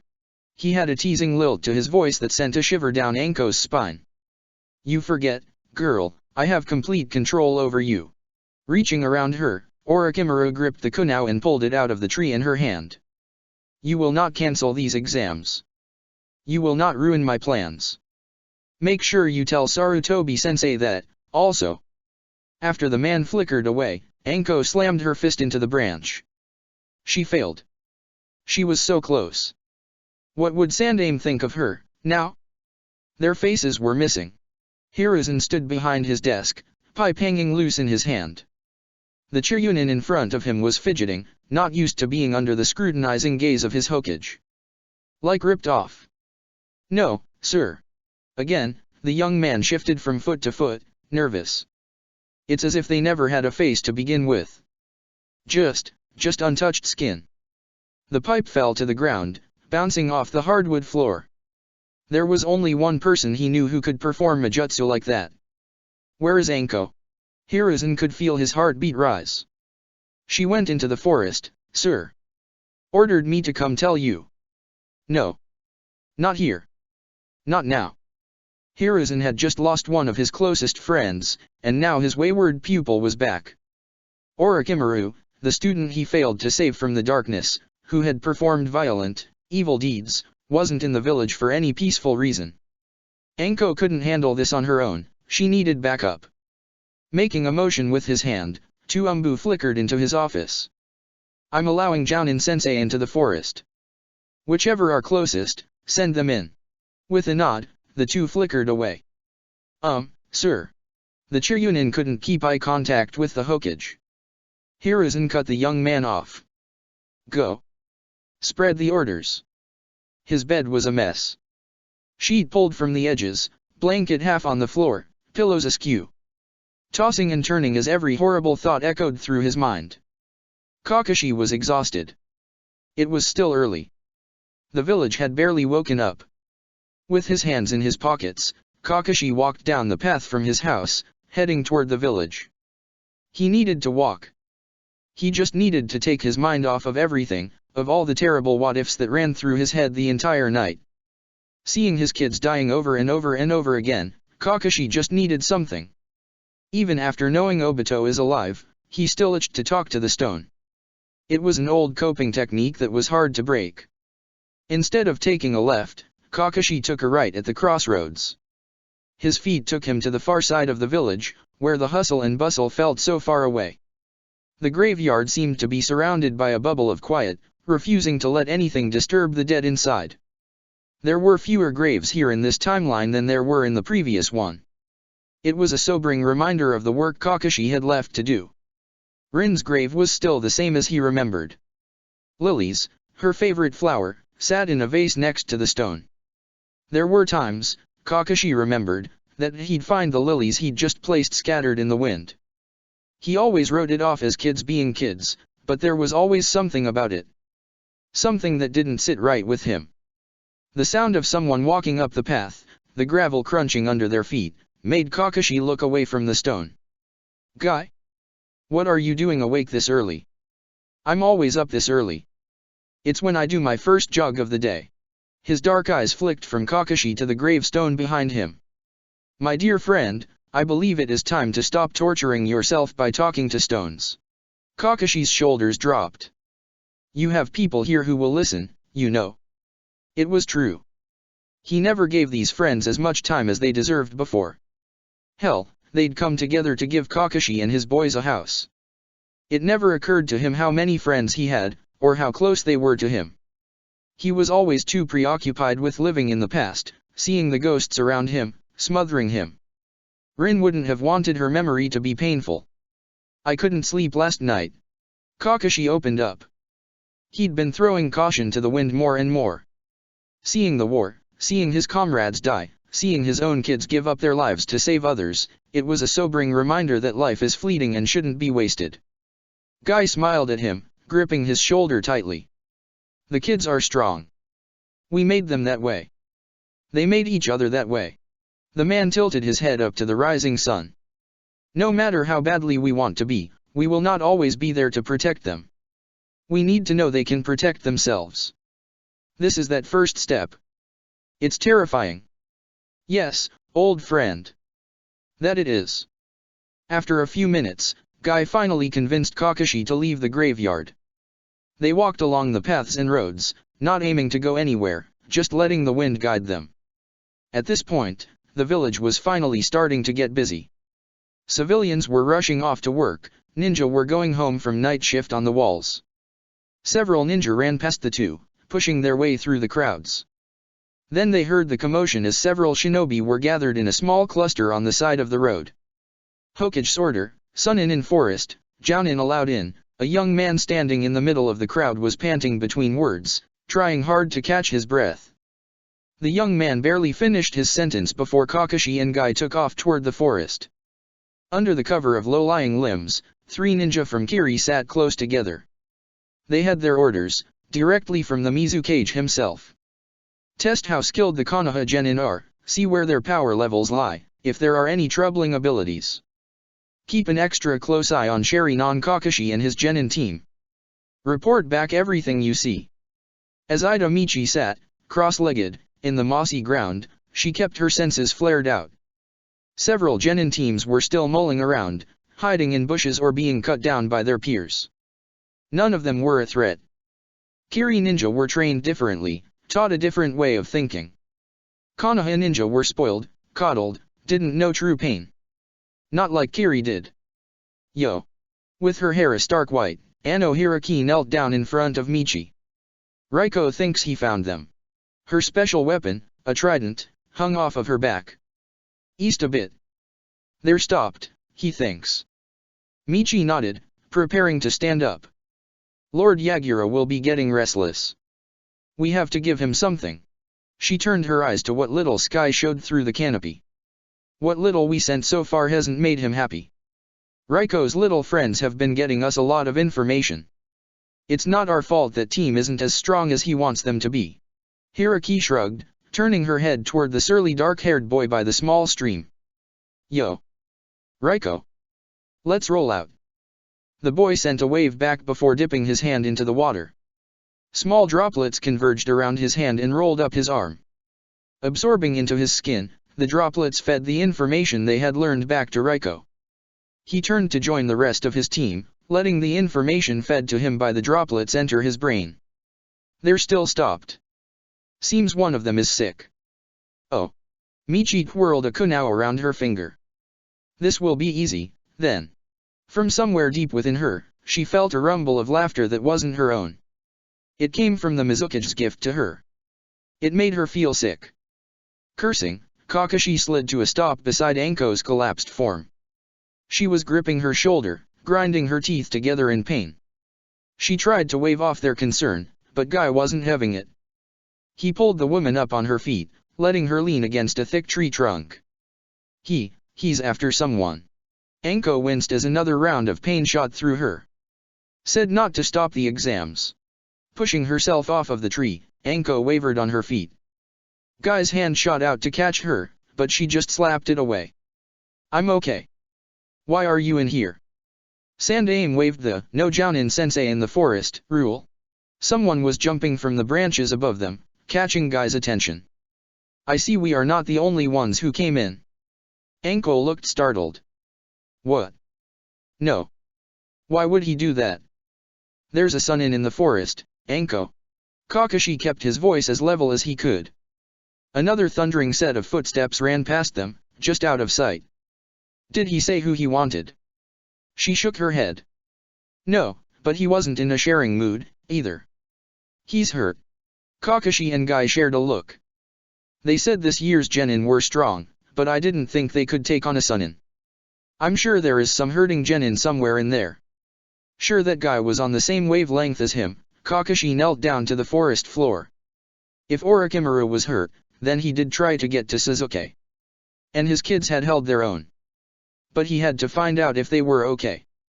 A glance up at Guy showed the man felt the same way about his own kids. The kids had alluded to working together. Would they have stayed together in the forest, too? If so, then Guy's kids were in just as much trouble. Biting his finger until the blood ran, Kakashi summoned his 9 dogs. In a puff of smoke, he was greeted by Pakun sitting on top of Bull's head. Before the pug could open his little mouth, Kakashi spoke up. The kids are in trouble. From all of them practicing at one point or another in the yard, the dogs knew their scents. They were allowed to run the grounds quite often, taking turns getting cuddles and attention from the girls. The kids were as important to the dogs as they were to their sensei. Find them. The words barely left his mouth before they all ran off, pairing off as they caught a scent they recognized. It wasn't long before their barking could no longer be heard. Glancing between the two of them, Anko asked, "Now what?" "We send every genin we find to the tower." Guy looked around the forest as more footsteps could be heard. "You need to get out of here, Anko." She nodded, slowly walking toward the gate. Yeah, I'm going." Sniffing the air, Akamaru gave a low whine from under Kiba's hood. The puppy had been acting off for a while, now, and Kiba wasn't sure what was wrong. They had just finished fighting a Kumo genin team, the 3 lying unconscious by the brush, and got their second scroll. Should we find the others?" Hinata asked as she tucked the scroll away in her pouch. Again, Akamaru whined, burying down into Kiba's hair. Yeah. Worried about his dog, Kiba scratched the puppy behind the ears. "Akamaru's getting stressed out, for some reason. It is strange that we have not run into any of them." Raising his hand, Shino prepared to send off a few Kakaichu into the forest. Before they could make their way down his arm, a ninja broke through the brush, landing in front of them. Kiba instantly dropped into his battle stance before recognizing the ninja in front of him. "Asuma-sensei. Are you kids okay?" The man looked frazzled, his eyes wild. "Did you get your scrolls?" The 3 exchanged glances. Sensei, you're not allowed in here." Tucking the kunao back in his pouch, Kiba eased the tension from his shoulders. "What's going on? Get to the tower, now. No detours, no stopping. Go, now."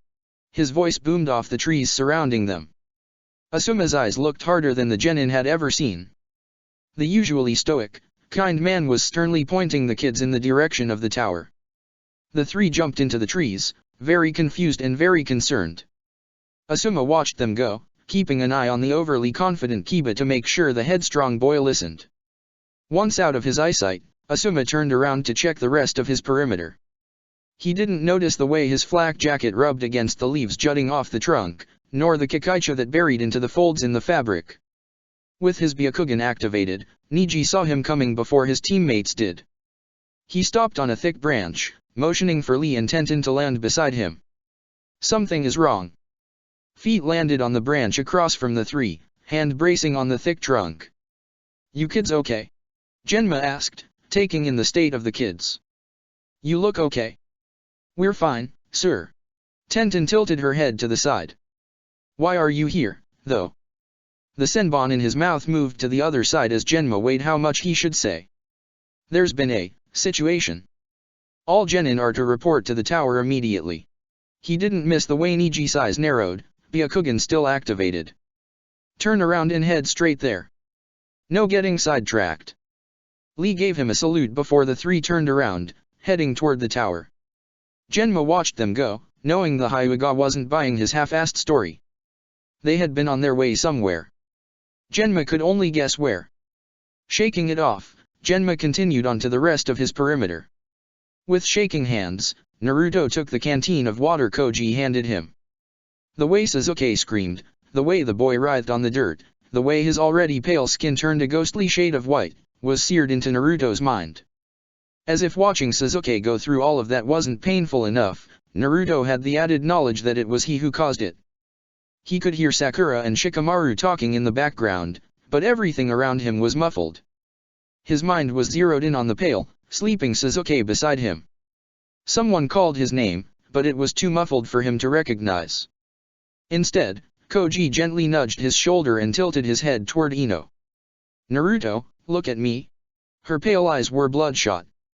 None of them had slept since they entered the forest. Add in the extra strain of fighting and watching a friend be hurt, the kids were exhausted. "We can't stay here. We need to keep moving." He sent a worried glance at Sasuke. "Oh, honey, he's coming, too. The boys are gonna carry him." Coming to stand beside Ino, Sakura held her hand out. "Come in, Naruto. If we get to the tower, we should be able to tell Sensei what happened." She watched as a dazed Naruto slowly pushed to his feet. Linking her arm around his, she tried to keep him centered. "He'll be okay. We just have to trust in your seal." That, however, was the crux of the problem. Naruto had very little time to study the curse seal. Violet chakra was coursing through Sasuke's body, tainting his own blue. Untangling the seal from Sasuke's body would take time, and a higher skill than Naruto currently had. It would be a very delicate procedure, not one he could do on the forest floor in a rush. The only option Naruto had, that was fast, was to block the seal with one of his own. Working in a watered-down way his own seal worked, it blocked the tainting chakra, keeping it at bay behind a wall. The only problem with this particular seal is that it will only work as long as Sasuke doesn't push against it. If he tries to use that chakra, he could break the seal down. The pain caused Sasuke as the seal pulled back the violet chakra, blocking it behind a tentative dam, made Naruto feel terrible. He put his best friend through that for a temporary fix. To fully remove the seal would take days, months, years, of dedicated research. Naruto would need more comprehensive books than he currently had at his disposal. He watched as, gently, Shikamaru arranged Sasuke on Koji's back. Kurama was restless inside of him. Naruto could practically feel his tail swishing back and forth behind the bars. The fox was trying to keep quiet, trying to keep out of the way. Why, Naruto wasn't sure. Something was nagging at the back of his mind, but he was too focused on Sasuke to really pay attention. His fingers itched to twist into Sasuke's shirt. Instead, he jammed his hands in his pockets, twisting the fabric in there. Sakura kept glancing at him from the corner of her eye, worry present on her face. Naruto tried to ignore it, instead, focusing on Sasuke's limp form bouncing and jostling with every step Koji took. Barking alerted Kakashi to one of his 9 dogs. He and Guy dropped into a clearing where Baisuke was waiting for them. He gently nudged a genin with his snout, sending sad eyes toward Kakashi. "Oh no!" Guy breathed out, kneeling down beside the young boy. His front was cut up, the slices fresh and still bleeding. His 2 teammates weren't looking any better, all gravely injured. "Where do you think they put their flare gun?" Watching as Guy rifled through their pouches, Kakashi took in the surroundings. Baisuke trotted over, carrying a scroll in his mouth. Well, Kakashi took the scroll from the dog, it wasn't for the exams. Guy turned his head to see Kakashi bouncing the scroll in his hand. "They didn't take the prize." Guy raised a thick eyebrow. "Then, why?" For once, Kakashi didn't have an answer. Consciousness came back to Sasuke very slowly. His body was so tired, aching and sore and heavy. He could feel himself being carried, could feel strong arms holding him against a solid, firm back. Then he heard shouting. Voices were all mixed together, talking over each other, canceling each other out. The hard ground and rough bark of a tree were felt under him as, whoever was holding him, sat him on the ground. His head lolled forward, his muscles feeling like jello. Someone yelled Naruto's name, a female voice that sounded panicked. Sasuke tried to open his eyes, but he couldn't quite get his body to listen. Another yell, someone telling Sakura to get away from Naruto, and Sasuke forced his eyes open. 3 ninja were lying on the ground, all seemingly knocked out. That wasn't what caught his attention, however. It was the way Sakura was looking, frazzled and terrified. Red chakra was flickering off of Naruto, his eyes a bright red and wide in surprise. He was talking to himself, repeating something over and over again. The nails on his fingers were elongated and sharp, his whisker marks darkening and spreading toward his ears and temples. Sasuke tried hard to push himself up. The first few times resulted in pathetic stumbling. He grabbed hold of whoever was standing beside him. It was Koji, who knelt down, hooking his arms under Sasuke's armpits and lifting him up. What happened? Sasuke's voice was hoarse. Koji blinked at him at first, not sure what to say. I don't know. Another genin team attacked us. Naruto tried to make some clones, but then that red chakra started, leaking out of him. It rushed out of him so fast it knocked those kids out. Now he can't get it to go back in. Then, as if remembering something, Koji started. Who is Kurama? He keeps asking Kurama what happened. Not answering the question, Sasuke tried to take a step forward. It was staggering, but he kept his balance. A few more steps and he was beside Sakura. She looked at him, eyes wide. No words needed exchanged, Sasuke knew what she was thinking. They couldn't let the demon fox out, no matter how nice Naruto seemed to think it was. Naruto? Sasuke's hoarse voice was stern. The red eyes snapped to his, practically glowing in intensity. What's wrong? The blonde was panicked, his hands held up in front of him as if he couldn't quite believe what he was seeing. I don't know. Kurama said that I weakened the seal, but I didn't mean to. He's trying to pull it back, but he can't. I don't know what to do. His voice was raspier, husky, dangerous. It sent a shiver down Sasuke's spine. It wasn't only Naruto in charge anymore. He was glancing between Ino, Shikamaru, and Koji with wild, red eyes. I'm sorry. No, Naruto. Don't be sorry. Sasuke took a step toward him. The red chakra felt hot the closer he got. He ignored the heat, taking another step. Naruto needed to know they weren't afraid of him. He'd be the first one to show it. If I punch you, will it help? Sasuke relished the slight twitch of Naruto's lips at his joke. I'm willing to try. He felt Sakura take place beside him. She held a green glowing hand to his throat. Sasuke hadn't realized how bad it was hurting until the healing began taking effect. It felt like he had screamed, his voice hoarse. Had he? He didn't remember. Naruto, Sakura gently said his name, drawing his attention to her. Don't clones use a lot of chakra? Would it help to create a few, draw that chakra out? She glanced at Sasuke, who looked equally lost for what to do. Again, his wild eyes flickered to Team 10. This wasn't how he wanted his new friends to find out. Sakura could read him like a book.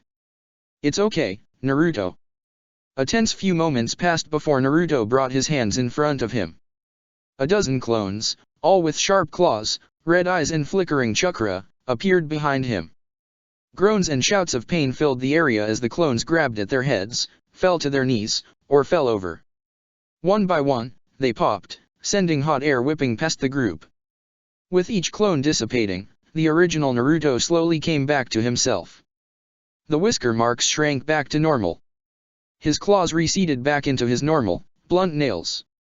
Finally, the red chakra flickered off of him like flipping a switch. Sakura and Sasuke ran to him before Naruto fell, his body spent from keeping the wild chakra at bay. They caught him before his knees hit the dirt. He looked tired. He looked like he was in pain. I'm sorry. As Team 7 stood huddled together, Shikamaru got surrounded by his own team. They were looking at him, expecting him to explain. But, explain what? This strange red chakra that leaked from Naruto, the animalistic characteristics he had displayed, all this talk of a Kurama that he'd never heard of. Oh. A memory of his father asking him over dinner what his opinion on Naruto was. His father telling him to make up his own mind about who his friends are. The other parents always pulling their children away from him. The times other teachers would whisper demon behind the boy's back. Naruto never went to the October festival. In fact, the boy always disappeared around that time. Naruto is the Jinchuriki of the Kyuubi. Shikamaru felt his teammates' eyes on him. Think about it. The parents always acting weird. He's always been alone. The Hokage always letting Naruto get away with stuff. Putting a hand over her mouth, Ino gasped. The monster that nearly destroyed the village was locked inside of him? She had a flash of fear, of seeing the red chakra seeping out and forming the silhouette of the fox behind him, but it vanished as quick as it came. How could she think that about him? Naruto was too sweet, too good to hurt anyone. He was practically an inconsolable mess right now, and all that happened was some chakra leaked out. No, Naruto would never hurt anyone. How can we help him? A wave of relief washed over Shikamaru. He was afraid Ino and Koji would think of Naruto differently. He chanced a glance at Koji, who had a look of resolve on his face. No, Koji wasn't swayed, either. We just be there. He's scared. If he sees us acting strange, then he will think we're afraid of him. Just be normal. He's still Naruto, no matter what is locked inside him. Well, not so locked anymore. Koji shrugged. I've never seen his chakra do that before. Ino watched as Naruto's tanned fingers twisted in Sasuke's shirt. The clones. They were in pain. Was that happening to the real Naruto, too? Neither boy answered her. Oh, that poor kid. She walked toward Naruto, her steps steady and firm. His wet, blue eyes, wide and scared, met hers. Sasuke stiffened and Sakura gave her a warning look, but Ino ignored them. Instead, she put a hand on Naruto's cheek and gave him a soft smile. Can we help? As Naruto opened and closed his mouth, trying to find the words he wanted to say, Sakura gave her a beaming smile. Ino, you're already doing it. She shared a look with Sasuke. You're still here. Why wouldn't we be? Koji stood beside Ino, unafraid, standing tall. We might not know exactly what's going on, but we're friends. We're not going anywhere. With his hands in his pockets, Shikamaru joined the group. So, I'm assuming there's a seal? Keeping it locked in there. Sasuke gave him a stiff nod. It's weakening. Another nod. Okay. How do we fix it? Naruto put a hand over his stomach, gripping the fabric of his shirt. I don't know. His voice was low, small, so unlike himself. It's my fault. I was trying to get out and I broke something. When you were unconscious. Naruto nodded. Admittedly, Shikamaru didn't know much about Fuinjutsu. He'd always considered it too troublesome to learn. The little he did know, however, made what Naruto said sound not quite right. Wait. You reworked a seal that you were stuck inside of? How? I used my blood and wrote on a wall in there. Cocking his head to the side, Naruto was looking at Shikamaru strangely. Why? He leaned his head back, looking at the canopy of the forest. Let's say this forest is a dollhouse. You're looking down at it, seeing us as little wooden figures. It would be easy for you to lift us out. Just reach in and part the trees to get to us. Then, once we're out, you could put the trees back where they were. But, if you were to let us get out on our own, we would have to make changes we can't reverse. It's harder to see those changes when we're in the middle of it. But, for you, looking down on us, you could see what we're changing. There was a long pause before Naruto slowly breathed out. I changed something I couldn't see. When I got myself out by changing the seal, I changed too much. You didn't mean to. All you wanted to do was get out of there. But when you do something on the inside, it has ramifications that you can't see until you're out and look back at it. If Shikamaru had learned anything from being around Naruto, it was that his brain didn't work like other people's. He needed to be hands-on to learn something. He needed something explained to him in a way he understood. Throwing big words at him wouldn't accomplish anything. You had to grab his attention and keep it. Something Iruka-sensei never seemed to learn. If you altered something from the inside, can you fix it from out here? The blonde got a faraway look in his eye, staring off at nothing. Then his eyes seemed to come back in focus.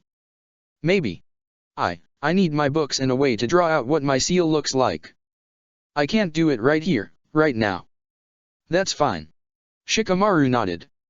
If we get going to the tower, you will have a couple of days to play with it. Something caught their attention, something large shaking the brush. Koji gave Naruto an odd look when the blonde mumbled something that sounded like, not another giant snake. Instead of a serpent, it was a large dog who slid in front of them. Kakashi's nine-dog, Bull, sniffed around as if sensing something. On top of his head, Pakun waved a paw at the group. Yo! Shikamaru noticed how Pakun gave each of them a once-over. We were sent in to make sure you kids are okay. After a sniff of the air, Pakun gave them a flat look. I can see you're not. Does Sensei know? About Orochimaru? With her hands clasped together in front of her chest, Sakura looked tired and dirty. The little dog nodded. We are to make sure you get to the tower safely. So, let's go. Situated in the direct center of the forest, the tower stood tall.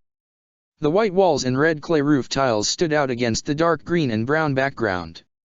Thick, deep green vines crawled up the walls, curling around shutters and door frames. Once inside, the deafening silence of the forest gave way to excited chatter. The main room was filled with ninja from all skill levels, all running around trying to deal with the added chaos of someone sneaking into the exams. Still buried in Kiba's hood, Akamaru sniffed the air. The puppy felt better being out of the forest, but dogs are naturally sensitive. He knew there was something bad out there. Something evil. It made his fur stand up and his ears twitch. It smelled like the rabbit hole he'd found, where the rabbits inside were dead and had been for a while. Kiba's alpha made Akamaru get a long bath that night, to wash away the smell of death from his fur. He'd only rolled in the smell for a little bit. It wasn't that bad. Fleacatcher was standing against the wall, hands in his pockets, as he watched everyone scramble around. It didn't matter that the boy wore dark sunglasses all the time, Akamaru could tell that Fleacatcher was constantly watching everything around him. Fleacatcher's eyes kept flickering to Lilac. Akamaru could understand why. With her pale eyes and soft-spoken personality, she was so different than the other females. The one who had eyes like Lilac was leaning against the wall, watching everything around him. Blue Hands, as Akamaru had taken to calling him, was a strange human. He used to be mean to Lilac, but then that changed. Akamaru didn't know people could change like that. Where do you think everyone else is at? Asked Yellowlegs. He kept nervously glancing at the doors where the group had come in. Do you think they are hurt? Mineral Oil put a comforting hand on Yellowlegs' shoulder. I'm sure they're fine. Maybe they were just farther away from the tower than we were. It did little to make Yellowlegs feel better. Mineral Oil looked just as worried as he did. Sniffing the air, Akamaru tried to find the others. Kiba's pack of friends had grown a lot in a little bit of time. Akamaru didn't have long to memorize everyone's scents, but there were a couple he knew well. Snacks and Sunshine, he could find. Where Sunshine was, Roasted Tomato wasn't far behind. It took a minute, but eventually, Akamaru caught the faint smell of Snacks heading toward them. He yipped to get Kiba's attention, trying to get his partner to sniff the air. Oh, hey, I think they're coming. Akamaru can smell them. At Kiba's words, Lilac's head snapped up, her pale eyes focused on the door. The closer they got, the more of Kiba's pack he could smell. Lavender, Shadowmaker, and Flower Petal were there, meaning all of the pack was now in one spot. Akamaru jumped off of Kiba's head and sat at his feet, waiting. Snacks always fed him. Getting to the tower went slowly. They tried jumping in the trees, but Sasuke's curse seal kept giving him shooting pains every time he used chakra, and Naruto was so preoccupied that he kept missing the branches. After Ino saved Sasuke from falling the second time, Shikamaru ordered them all to the ground. Although they were less likely to fall off a branch down there, it gave the boys just as much opportunity to hurt themselves. Naruto regularly ran into trees or tripped over above-ground roots. His head was stuck somewhere among his Fuinjutsu knowledge and the surprise of Team 10 not hating him. Sasuke's feet were dragging by the time the tower came into view. The stark white walls were a shock to his eyes after all the green of the forest. A seat, maybe something to drink, was awaiting him, and not too far away, either. Sensei. Sakura sounded so young, so vulnerable. The group all looked up, surprised to see Kakashi and Guy standing in front of the tower. They watched as Sakura ran to her sensei, wrapping her arms around his waist and hugging him tightly. "Oh, sensei. Can you help the boys?" Hunkering down in front of her, Kakashi wiped a tear off her cheek. Fumbling forward, Sasuke nearly fell on him. Naruto already looked close to tears just from seeing him. "Let's get you three inside, then we will have a look at you." Team 8 and Team Guy were waiting for them, all staring at the door in anticipation. They were all surprised when Sasuke, gripping his shoulder and hissing in pain, flopped in the first vacant chair. Naruto sat next to him, head hanging down. A chorus of the kids asking questions filled the waiting room, all crowding around the sensei and wanting to be heard. Guy shushed them all, pulling all but Team 7 aside in an attempt to calm them down. Kakashi and Sakura each pulled a seat in front of the boys, close enough their legs touched. "Start from the beginning," Kakashi prompted, knowing that what they were about to tell him would be hard to hear. Slowly, Sasuke pulled his hand away from his neck, showing the bright black seal standing out on his neck. "Orochimaru attacked us. He bit me. Put this seal on me." His eyes flickered to Naruto, then to Sakura. Naruto sealed it. Kakashi's eyes widened as he took in the seal. He'd so hoped Sasuke wouldn't be bitten this time around. He was acting different. Sakura was sitting sideways in her chair, the sword hanging over the edge and scraping the floor. She put an elbow up on the back of the chair before continuing. "He had these marks all over him. That chakra was so intense. I tried, sensei. I tried to make it better." Bright blue eyes shined with worry. "It's still hurting him, though." Pulling the collar of Sasuke's shirt, Kakashi looked at what Naruto came up with on the fly. "You did great in a pinch, Naruto. After you rest a bit, take another look. It's hard to think when you're tired and overwhelmed." He messed with Naruto's seal, too. Keeping his voice low, Sasuke glanced at the group on the other side. Team May 10th no, but that didn't mean the other two teams needed to know about Kurama quite yet. Kakashi, for his part, acted shocked again. He hooked his foot around Naruto's chair leg and pulled the kid closer. "Show me." The boy pulled up his shirt, showing the circle of runes and symbols surrounding his original seal. "What changed?" "I was stuck in there. Kurama was locked up even more. I tried to get out, but the only way was to change the seal. I messed something up. His chakra leaks out, now. If I try to use my own chakra, his tries to take over. He tried to pull it back, but he couldn't get it all. Our chakra is, mixed up now." Naruto looked scared. "I didn't try to, sensei. I'm not letting him out." Shushing him, Kakashi pulled the boy into a hug. "I know, Naruto. Calm down, kid, I'm not mad. No one is mad at you." "Team 10 knows, sensei," Naruto mumbled against his chest. They saw the chakra and, Shika is really smart." Cupping Naruto's face in his hands, Kakashi looked the boy in the eye. "What did they say?" That they're not afraid. They're still my friends." There was some disbelief clouding his blue eyes. "But Shaking his head, Kakashi cut him off. "But, nothing. If they were afraid, they would have run. When you all showed up at the tower, I knew something was wrong. Not just because Sakura came running at me, but by the look on Shikamaru's face. He was worried. Not for himself, Naruto, but for all of you." He gave Naruto a small smile. "Shikamaru is not an easy one to shake. And the boy doesn't lie. It's too troublesome." Naruto gave him a slight smirk. "Yeah, I guess. I want you three to sit here and rest a bit." "Well, try to, anyway. I have a feeling there's more to this test than just making it to the tower." The three all looked at each other before dropping their heads. "What?" Sakura fidgeted with the hem of her shorts. "We didn't get our other scroll, sensei. With everything that happened, we didn't have a chance to."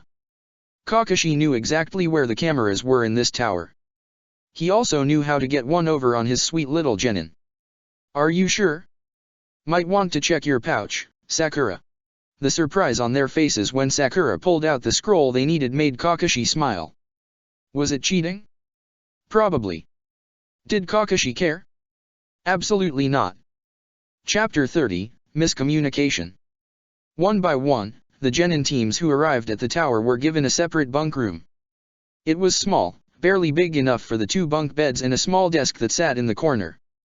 Exhaustion was setting into the 3, very quickly. With all the stress Sasuke's body had been under in a small amount of time, the boy looked gray. The 3 of them had dark circles under their bloodshot eyes. Kakashi ruffled Sakura's short hair, gently nudging them into the room. Get some sleep. You 3 need it. As he put his hand on the door, leaving himself out, he felt bright blue eyes boring into him. Sensei, you're gonna leave. The other 2 turned to look at him. They looked so young, so fragile. I'm getting you kids some drinks, some food, then I'll be back. Sasuke nodded, motioning for the other 2 to start getting their beds ready. I promise. Kakashi smiled, hoping he was placating Naruto. Dodging medics as they took care of the incoming genin, Kakashi made his way over to the food station. Asuma was already there, filling up a tray to keep Koji sated. When he saw Kakashi coming, Asuma tilted his head, calling the man over. So, guess what I just overheard? Asuma sat the tray down on the table, using both hands to grab sandwiches as he piled them on top of the already overflowing pile. A lot of those genin coming in were hurt by Jounin. Kakashi wasn't sure what emotion his face showed, but Asuma clapped him on the shoulder. I know. Everyone thought this was all Orochimaru, but it wasn't. When Dad opened up the forest, some people saw it as a free-for-all. Using their bias to hurt children, can you believe that? Taking a look around, Kakashi saw the young kids laying around, blood coating their clothes, teammates hovering over them. The kids looked terrified as they saw the commotion around them. Does your dad know? I'm assuming. There are Umbu mulling around here, too. A couple outside I saw when I went out to smoke. Probably won't be long, he'll be here. With the overflowing tray in his hands, Asuma turned toward the direction of his team's room. Getting your kids some food, too? Sorry I, took most of it. He shrugged, showing he wasn't exactly sorry at all, before walking away. Grabbing a tray of his own, Kakashi piled food on. He was half paying attention to what he was actually putting on there, making sure to get something sweet for Sakura and Naruto, and making sure to grab tomatoes for Sasuke. Asuma's words bounced through his head. Jounin hurting genin wasn't some new development, but it was unheard of during the Chunin exams. The villages called a temporary truce when they were being held. It was on the hosting village's cage to protect them. Ninja was, supposed to be, on their best behavior. With a full tray in his hands, fuller than he actually needed for his kids, Kakashi made his way back across the overflowing room. Medics were looking haggard already. Dipping past all of that, he pushed the door to Team 7's bunk open. He'd been gone for, maybe, 5 minutes. In that time, his kids had pulled the mattresses off of the beds, pushed the bunks closer together against the wall, and laid close to each other. The boys were protectively laying on each side of Sakura. All 3 were already asleep. They had pulled all 4 mattresses off, leaving an extra one on the floor for him. Sitting the tray down on the desk, Kakashi stripped his flak jacket off and laid down beside his kids. They had some time to rest, now. He'd make damn sure they got it. With the elders behind him, Hiruzen entered the tower via the hidden entrance. Stepping into the main room, packed with ninja and medics, he stopped to take it all in. Thor came to stand at his side, bowing. Did Orochimaru do all of this? No, sir. They are claiming it was Jounin who attacked them. Hiruzen's head snapped toward the Umbu. So far there have been no casualties. Before Homura could speak, Hiruzen already had his hand up to silence her. The Jounin who attacked these children, do we know who they are? His voice was stern. The advisors both took a step back. The Umbu nodded. Gather them. Bring them to sparring room 4. Yes, sir. The Umbu gave a sharp nod before ordering his subordinates into action. Coming to stand in front of his father, Asuma motioned around at the scene. What do you want to do? We, technically, stopped the exams early. There was a long moment before Hiruzen spoke. I will send the injured kids home. They have not failed the exams and are able to retake them in the coming months. As far as those who already have their second scroll, we will continue with them. He held up a hand, stopping Asuma from interrupting him. I will not let Orochimaru control this village. He will not control me. No, the exams go on as planned. Give them a day to rest, and then the preliminaries will start. Sarutobi. Koharu stepped forward, his eyes wild. You can't do this. Cancel the exams. With a stamp of his foot, Hiruzen silenced his previous teammate. I will not let these children feel as if all their hard work was in vain. They have worked hard to get here. They will complete these exams to the best of their ability. He gave a sharp look toward Asuma. Any other complaints? Not at all, Lord Hokage. With a smirk, Asuma gave his father a salute. It would figure that the first time Fu is allowed to take the Chunin exams, they would be cancelled. Or, at least, that's what Fu was assuming was going on. Her two bodyguards, Yoro and Keegan, each took a seat beside her, their backs against the wall. Fu pouted into her water bottle. She had finally convinced Shivuki to let her out of the village, to actually participate in something other kids got to do, too, and it got ruined. Will he let me try again? Fu wondered, speaking more into the opening of her bottle. Or did my one and only chance get ruined? Keegan sighed, leaning his head against the wall. No one said it was cancelled, Fu. I was so excited for this. Her two bodyguards looked at her before glancing at each other. Just for some asshole to ruin it. Komei was unusually quiet, keeping his chakra at bay as Fu took the exams. It was one of the conditions for the girl to be allowed to go, that no one found out about her status as a Jinhuriki. The problem with that promise, however, is that Komei didn't know how to tell his host about the other Jinhuriki mulling around. None of the tailed beasts got along very well. They were too opinionated and on the opposite sides of every argument. His youngest brother, however, was a whole other issue. The Tanuki absolutely abhorred being trapped inside a human. Komei could feel Shukaku's Jinhuriki being tormented by a shoddy seal. It would figure that Shukaku got the broken seal that worked to his advantage. Then there was Kurama. As the oldest, the fox was supposed to hold them together, keep them safe. He was the first Baijuyo to be trapped. Without Kurama, the rest soon fell to a similar fate. Usually angry, lashing out at the seal and fighting being locked up, the fox was completely complacent. It was such a juxtaposition to how he usually is, Komei almost thought he was sensing the wrong brother. But, no, that is definitely Kurama inside that young boy. And he was so calm. Phew. The girl was startled when Komei said her name. He'd been so quiet, she wasn't expecting him to talk. There is something you should know. Dropping into her mindscape, Fu stood in front of her Baijuyo.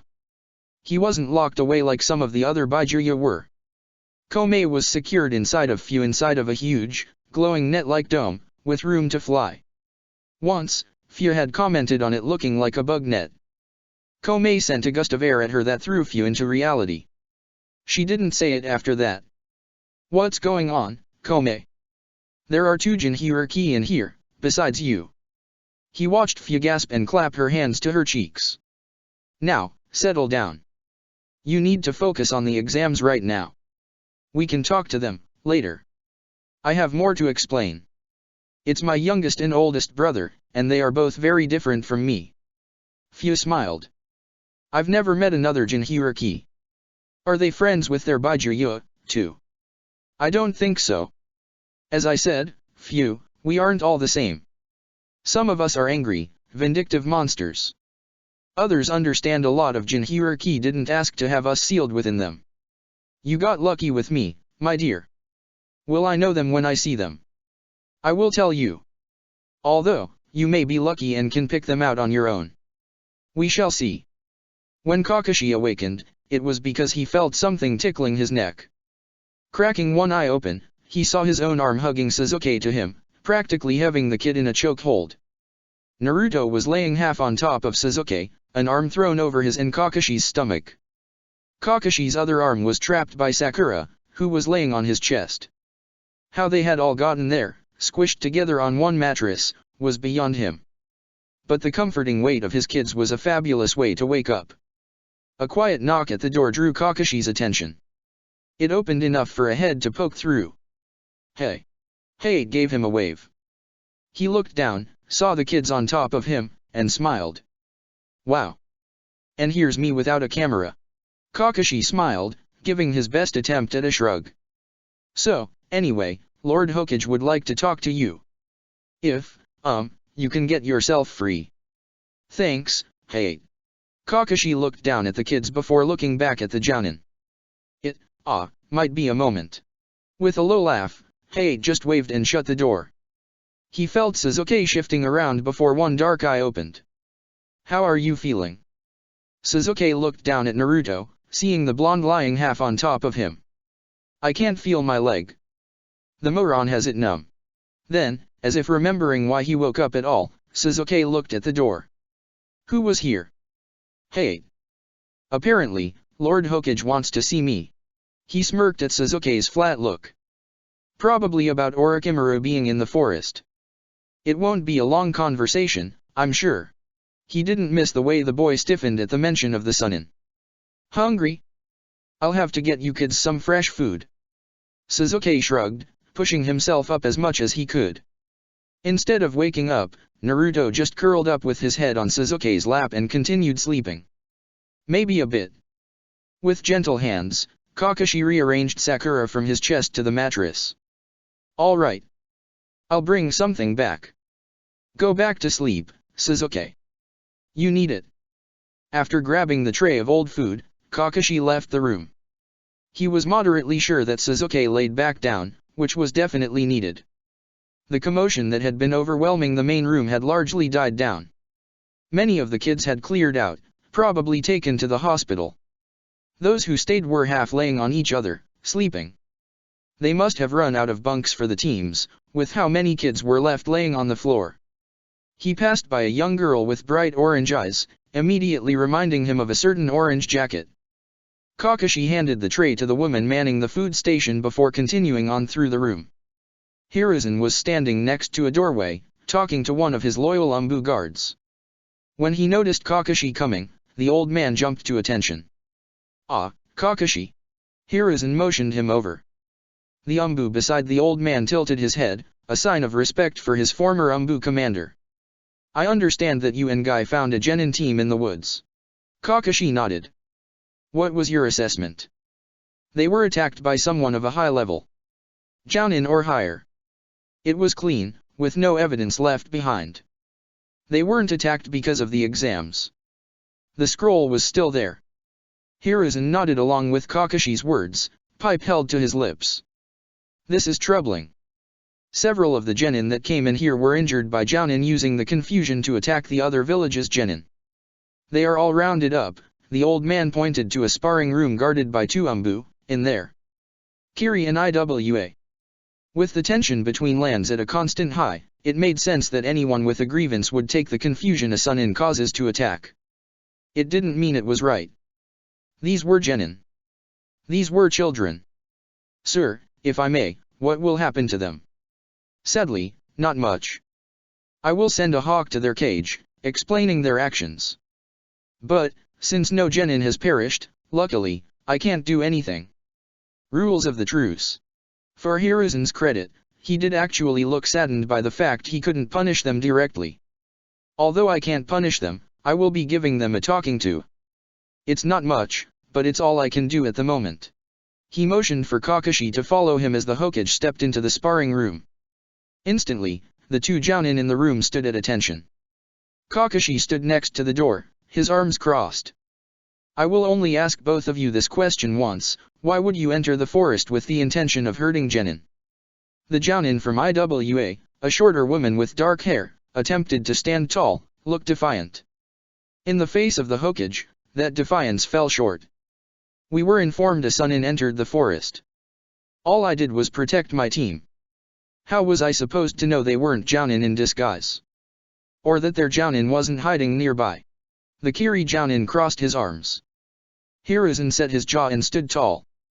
"You two had best pray all those children survive. The truce is absolute.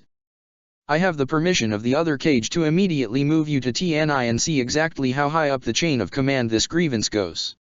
The IWA Jounin paled. The Kiri Jounin did not. I am going to assume both of you will talk to your genin teams, explain the terms of the truce to them, and why what you did was wrong. Do not make me have to talk to you again. As they were allowed out of the room, the two Jounin had vastly different reactions. The IWA Jounin rushed from the room, immediately finding her genin team and sitting them all down. The Kiri Jounin slowly strolled from the room, seemingly happy with what he'd done, and sat down next to his team. He said nothing to them, at all. I'm not sure how much of your speech got into his head, sir. Kakashi glanced at the Hokage, who was looking at the Kiri ninja suspiciously. Sir. With the pipe in the corner of his mouth, Hiruzen turned to Kakashi. Spread the word. Keep an eye on them. Yes, sir. When Inoichi and Shikaku stepped inside the tower, they immediately had their kids standing in front of them. Ino was talking at a rapid pace, trying to explain what had been going on. Shikamaru had his hands in his pockets, looking aloof, but his eyes betrayed his emotions. The boy looked scared. Talk to me, Shikamaru. Dragging his son over to an empty corner, Shikaku leaned in close. What happened? Glancing at Ino, and seeing she was busy, Shikamaru took a deep breath. When I was a kid, you told me to make up my own mind who my friends are. You specifically asked me about Naruto. Shikamaru met his eyes. Obviously, you knew about Kyuubi. My question is, why not tell me? Would it have changed how you felt about him? Shikaku asked. Would you have feared him? His son shook his head. Of course you wouldn't. So, then, why did it matter? Shikamaru leveled him with a flat look. Maybe because, when I saw the chakra firsthand, I'd know what the hell was going on, Dad. Shikaku arched an eyebrow. Orochimaru attacked Team 7. They fought him off, but Sasuke has this weird seal on his neck, and that freak messed with Naruto's seal. He had Naruto locked inside of his head with the Kyuubi. Although Naruto got himself out, he may have messed with the seal a bit. The red chakra leaks out, now. Naruto was having a hell of a time controlling it. And, apparently, it hurts him. For a long moment, Shikaku arranged this information in his mind. The secret was bound to come out eventually. No one, except the Hokage, believed the seal would hold forever. But, knowing that a Sannin had messed around with it was scary. Orochimaru was brilliant but had a severe lack of morals. A scientist through and through. If the man wanted to destroy Konoha, messing with the Kyuubi's seal would be the easiest way. Shikamaru, answer me honestly. Does the Kyuubi influence Naruto in any way now that the seal was messed with? No. Absolutely not, Dad. Shikamaru crossed his arms. He's still just Naruto. Shikaku nodded. Good. Keep an eye on him, however. Just in case. By the time Kakashi finally made his way back to his kids, a tray full of food and drinks in his hands, they were all awake. Sasuke had his shirt off, twisting it in his hands while Naruto examined the seal on his neck. Sakura was tapping her fingers on her knees, trying to follow along with what Naruto was rambling off. Kakashi caught bits and pieces as he sat down beside Sakura, setting the tray on the floor next to him. It doesn't have a base. I think he wrote it all himself. The poles and planes are all connected to him, I think. He has, like, complete control over it, normally. Sasuke's head jerked to the side. Did you stop that? Yeah. I disconnected it, but it's temporary. What I did depends on you and your willpower. If you try to pull that chakra out, you will break my seal. So, don't do that. Shrugging as Sasuke leveled him with a look, Naruto went back to examining the seal. Just saying. Reaching over Kakashi, Sakura stole a sandwich off the tray. Can it be removed at all? Or just blocked? That's the thing. Naruto sat back on his heels. It's almost like this is an unfinished seal. There's room in there for more. Every seal has a beginning, a middle, and an end. The poles, planes, and symbols make up the different parts. But, this seal? It's only got a beginning and part of a middle. It's not finished. The sandwich was paused in front of Sakura's mouth. Huh. If it's not finished, how is it working? With a hand clamped over the seal, Sasuke's eyes were wide. It has to close, doesn't it? Naruto scratched the back of his neck. Usually. This one, okay, so my Rasengan and your Chidori aren't finished, right? Sasuke nodded. They work, they are still useful, but they can be more. That's what's going on with your seal. It can be more. I just don't know what that more is. Knowing what that seal would become, Kakashi bit his tongue. There wasn't much he could say before they would question how he knew. He did, however, have a sensei who was, undoubtedly, a Fuinjutsu master. Some knowledge wouldn't be questioned, would it? Could it need something else? You said that Orochimaru bit you while he was cut in half. Maybe he didn't manage to put the entire seal down. That's what I thought at first, too. Naruto let out a deep breath before shaking his head. But that something isn't just missing, it needs to be added. In Dad's book, there was a seal that required blood to close it. That was what it needed added. Looking from Naruto to Sakura to Kakashi, Sasuke didn't know what to do with this information. Orochimaru wanted to add something to him? If biting him wasn't the end goal, what could it be? Itachi said Orochimaru wanted his body. What if the thing he needs to add is himself? He won't. Blue eyes hardened as they caught Sasuke's dark ones. We won't let him. As long as you don't push against my seal, Orochimaru can't get to you. I'll learn more, Sasuke. I'll get it off of you.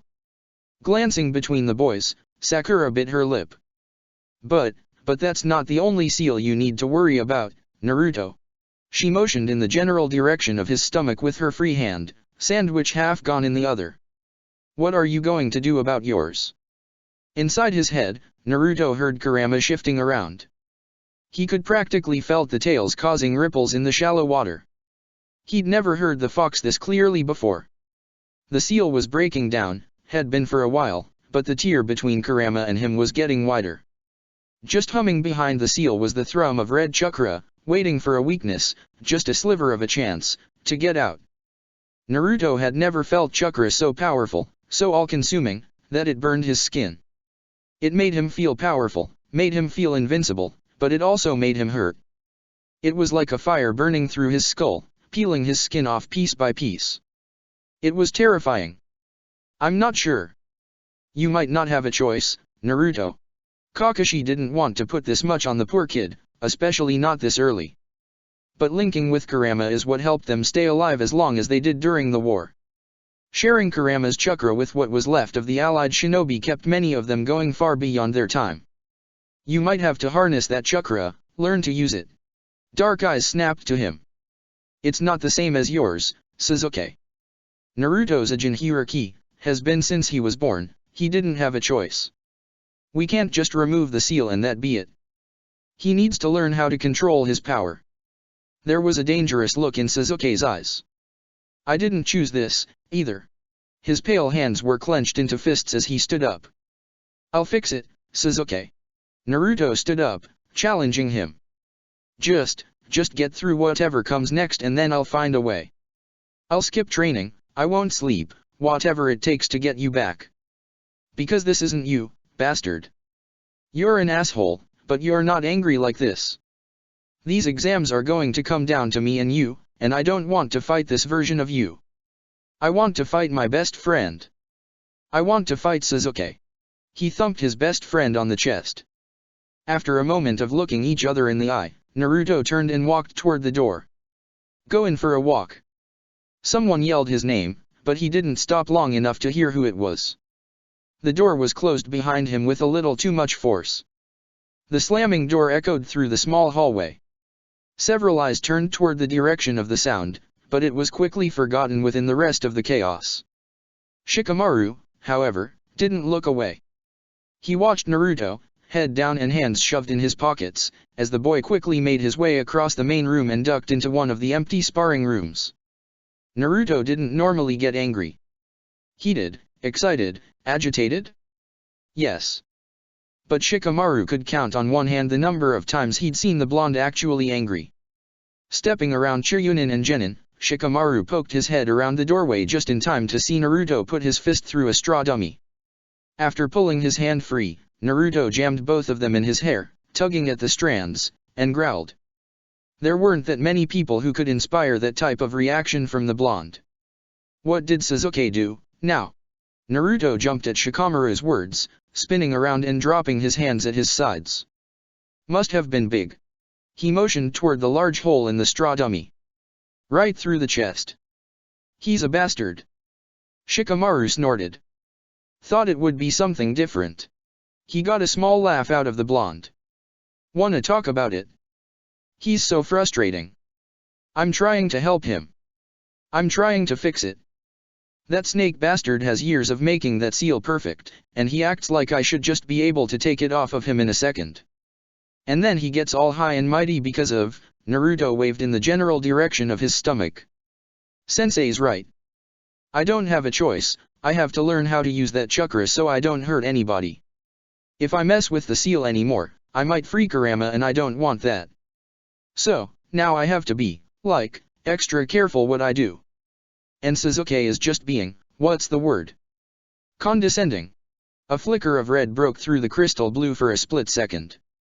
Crossing his arms, Shikamaru leaned against the wall. Just because you're the one here with the most Fuinjutsu knowledge doesn't mean you have to take this all on by yourself. Tenten is half decent at it, apparently. If you give me a book in 10 minutes, I can get a base of it down. Ino and Sakura were the top kunoichi for a reason, not to mention Hinata's hidden intelligence. When Naruto just looked at him, Shikamaru shrugged. All I'm saying is you don't have to do this alone. I can't, Shika. I can't tell them about him. He gripped the front of his shirt, right over his stomach. What if they aren't you, they might not understand. Shikamaru pushed himself off of the wall. Naruto, we aren't the civilians. We aren't the Chiryunin and Jounin that just can't see past something you had no part of. Have they been influenced by their parents? Yeah, definitely. But we are Genin, now. They need to grow up and make their own decisions. Koji and I, our dads told us to make up our own minds on who we're friends with. It's time they did, too. Can I promise you that all of them will be perfectly fine? No, sadly I can't. But I do know that Hinata, Shino, Lee, and Tenten won't give a shit. Neji and Kiba are the wild cards, but I'm doubting they would care, either. There was a long pause. Naruto hung his head and tried to take in what Shikamaru told him. Could his luck be that good? Could the rest of his friends react the same way Team 10 did? Do you really think it's that easy? I think that, with time, the whole village will stop their bullshit. Until then, you have us. Shikamaru ruffled Naruto's hair. Now, about Sasuke. That seal messed with his head, so some of this can be blamed on that. However, he still needs to stop pushing you. You're right, that Sunin had years on you, as far as Fuinjutsu training. You might need to remind him of that. The air was suddenly squeezed out of him when Naruto pulled Shikamaru into a hug. Thanks, Shika. Anytime, Naruto. As soon as Naruto left the room, and the door slammed behind him, Sakura rounded on Sasuke. Kakashi gave an effort to keep Sakura a safe distance away, but the girl was fast when she wanted to be. He's trying, Sasuke. He managed to fight his way out of his own seal, then built a whole new seal to stop yours. All of that happened within a span of, 20 minutes. Sasuke began to open his mouth to have some retort, but Sakura slammed her palm over his mouth. Probably none of this will get through, but he's only one boy. He can only do so much. Fuinjutsu is still new to him. Stop bitching and give him time. With eyes hard as steel, Sasuke pushed her hand away and stood up. He said nothing as he left the room, slamming the door behind him as well. With her head in her hands, Sakura growled. Kakashi reached out, gently rubbing her back. They'll figure it out, Sakura. This isn't for you to mediate, sweetheart. Why are boys so frustrating? Laughing, Kakashi pulled her against him, wrapping her in a hug. Too much testosterone, not enough brains. Well, That's what Kushina used to say about Obito and I. Sensei. Sakura pulled back far enough to look him in the face. You were never like them, were you? Believe it or not, Sakura, I was once a teenage boy. He tapped her on the nose. And, yes, once upon a time, I was the Sasuke and Obito was the Naruto of our team. You, my dear, are the Rin. Sakura blinked at him, her green eyes so large and inquisitive. You don't talk about them very much. No, I suppose I don't. His large hand brushed pink hair out of her eyes. I should start, though. Cathartic and all of that. Giving her a lopsided smile, Kakashi looked at the barely eaten food tray. Those boys are going to be starving later. They haven't eaten in a while. Crossing her arms, Sakura glared at the door. Good. Let them starve. Assholes. Kakashi barked out a laugh, hugging the girl again. The room felt too confined, the people too close. Dipping and dodging through the crowd, Sasuke made his way toward the front doors, but they were being guarded by Anbu. Not in the mood for someone to stop him, to question where he was going, Sasuke doubled back. He spied an open window that could be easily climbed to, and that was unguarded. With just a few short jumps, Sasuke ducked out of the window and climbed his way to the top of the tower. The higher up he got, the less noise he heard until it was only wind and bird calls that reached his ears. The rustling of leaves signaled two Anbu had settled into a treetop, not trying to hide their presence. It wasn't that the kids weren't allowed to leave the tower, so much as they weren't allowed to go alone. Sasuke sighed and flopped onto the hard tile, pulling his knees up to his chest. His argument with Naruto replayed in his head, as well as his one-sided argument with Sakura. Ever since Orochimaru attacked, Sasuke didn't feel like himself. The curse mark had things twisted in his head, had his mind latching onto things that shouldn't matter. Logically, he knew that. Emotionally, Sasuke was all over the place. What is it? Sasuke nearly jumped when a voice sounded behind him. He turned around to see Hyuga Neji standing there. That thing on your neck, what is it? For a moment, Sasuke debated if he should tell Neji or not. But, at this point, what did it matter? He was apparently going to be stuck with it for a while, and he wouldn't always be able to hide it. Especially with the intermittent shooting pain it sent through his shoulder. They're calling it a cursed seal. A Sunin attacked us. So you're the reason we were all sent to the tower in a hurry. He took a seat beside Sasuke, a respectable distance away. The Uchiha turned his head to glare at the Hyuga. We had already gotten our second scroll, so it wasn't such a big deal for us. Sasuke rolled his eyes. You arrived with Shikamaru's team. Nodding, Sasuke relaxed his grip on his knees. They were there when I woke up. Getting the seal knocked me out. Can it be removed? Well, wasn't that the question of the century? Neji watched him, gauging his reaction. Ah. It can, but it's beyond the scope of Naruto's abilities at this current moment. Well, I haven't known him long, but he won't rest until he figures it out, I'm sure. There was a pause while Sasuke glared at the trees ahead of him. He blocked it. Why can't he just remove it? Was it petulant? Probably. But Sasuke was so tired. He constantly felt like his energy was being drained, as if just moving was a Herculean effort that wore him out. Without knowledge of seals, the solution seems simple. Tenten has taken great pains to disillusion me of that notion on numerous occasions. Neji huffed out a laugh at the memory. What I've learned is that sometimes the simplest answer isn't always the best one when it comes to Fuinjutsu. Sometimes they have to take the long way around. The two boys fell in a companionable silence as the sounds of the forest chimed around them. With his legs crossed in front of him, Neji dropped into a meditative pose. Sasuke, still resting his chin on his knees, lost himself in thought. He owed Naruto an apology. It wasn't fair to push him as far as Sasuke had been. Sakura was right, Naruto was having trouble with his own seal. The possible escape of the Kyuubi was definitely more of a priority than Sasuke's shoulder pain and fatigue. With a sigh, Sasuke stood up. As much as it would pain him to do so, he looked down at Neji.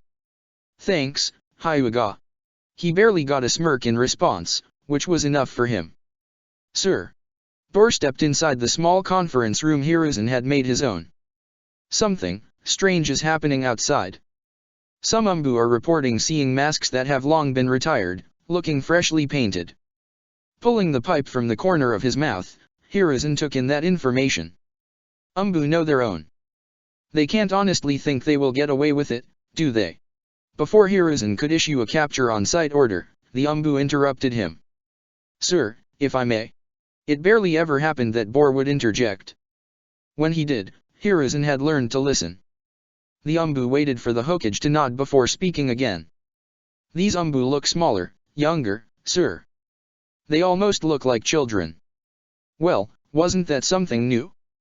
Tapping his pipe on the table, Hiruzen thought carefully about what his next course of action should be. Capturing a few of them could spook the rest. However, doing nothing would not give him any answers. But, what if there was another way to get the children to open up? Get Kakashi and Asuma. I have an idea. It didn't take long before both men entered the small conference room. Door worked fast. You wanted to see us, Dad. Asuma kicked the door shut behind him. What's wrong? Apparently there are Umbu showing up with freshly painted retired masks. They're small, like children. Both men glanced at each other before coming to the same conclusion. The kids Danzo trained. Kakashi breathed out. Sir, we can't just dash. If we capture some, the rest will run. We need to do this another way. The old man pushed himself up. No one will question if the ex-Umbu commander steps into his old post to help clean up this mess. I'm sure Commander Mushi won't mind. He gave Kakashi a tight smile. Whatever you think is best, do it. See if they are acting out orders or just lost and confused. After being excused, Asuma followed behind Kakashi as they headed toward an empty sparring room. Okay. Kakashi shut the door behind them. If those are the children Danzo took, then they're probably lost and scared. Just looking for direction. I'm pretty sure they're going to need rehabilitating. If only to remove the village-hating thoughts that bastard put into their heads. Tapping his pack of cigarettes on the heel of his hand, Asuma gave Kakashi a look. We're not doing something crazy, are we? He could see the indent of a smirk in Kakashi's mask. What are you thinking? We use the secret call codes to pull the Umbu in. I doubt the kids know all of our codes. They'll probably just follow the other Umbu, to fit in. Then, as they all are in the same room, we pull them aside and talk. Kakashi spread out his hands as if showing the plan was easy.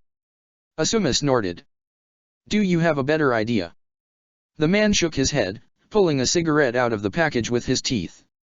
None at all. The cigarette bounced as he talked. I do, however, have one question. What if they run? They won't be able to. There was a devilish smirk on Kakashi's face. Let me find Naruto. With slender fingers, Ino ran her hands through Sakura's short hair. I'm going to miss braiding your hair, but having it short looks really pretty on you. Sakura's green eyes widened. I think I got it cleaned up okay. Might need to see a real hairdresser when we get out of here, though. Kunaus aren't as good as an old-fashioned pair of scissors, you know. You think I'm pretty? Of everything Ino said, that was the only thing Sakura's brain latched onto. Pale eyes narrowed in confusion. Yeah. Of course I do. I've always thought you were pretty, Sakura. A stray piece of pink hair slid onto Sakura's forehead. Ino gently brushed it away. She didn't miss the breath Sakura let out as her fingers touched Sakura's skin. Besides, I'm not the only one who thinks so. Naruto used to have a thing for you, remember? And Lee currently does. Sakura rolled her eyes. Not interested. In either of them, actually. She sighed. I love Naruto, but as my brother, not romantically. Same with Sasuke. Lee, he's a little much, you know? I want what Yua and Akira have. I want to fall in love with my best friend. Sakura's heart ached to be sitting at the small dango shop, watching the two women dance around each other while working, lacing their fingers together whenever they had the chance. There was a strange look on Ino's face, one Sakura had never seen before. You okay? Ino blinked before plastering on a fake smile. Yeah. I'm great. Oh, I heard they're going to post the tournament bracket pretty soon. Nervous? Na Sakura took a look around the room. Well, maybe a little afraid of that kid with the huge gourd on his back. Says the girl with a huge sword. Ino teased. Sakura smiled back at her, all teeth and squinted eyes. You know, that smile is terrifying since I know what you can do. They both dissolved into giggles once more. When Sasuke finally found Naruto, he was handing Kakashi a bundle of seals.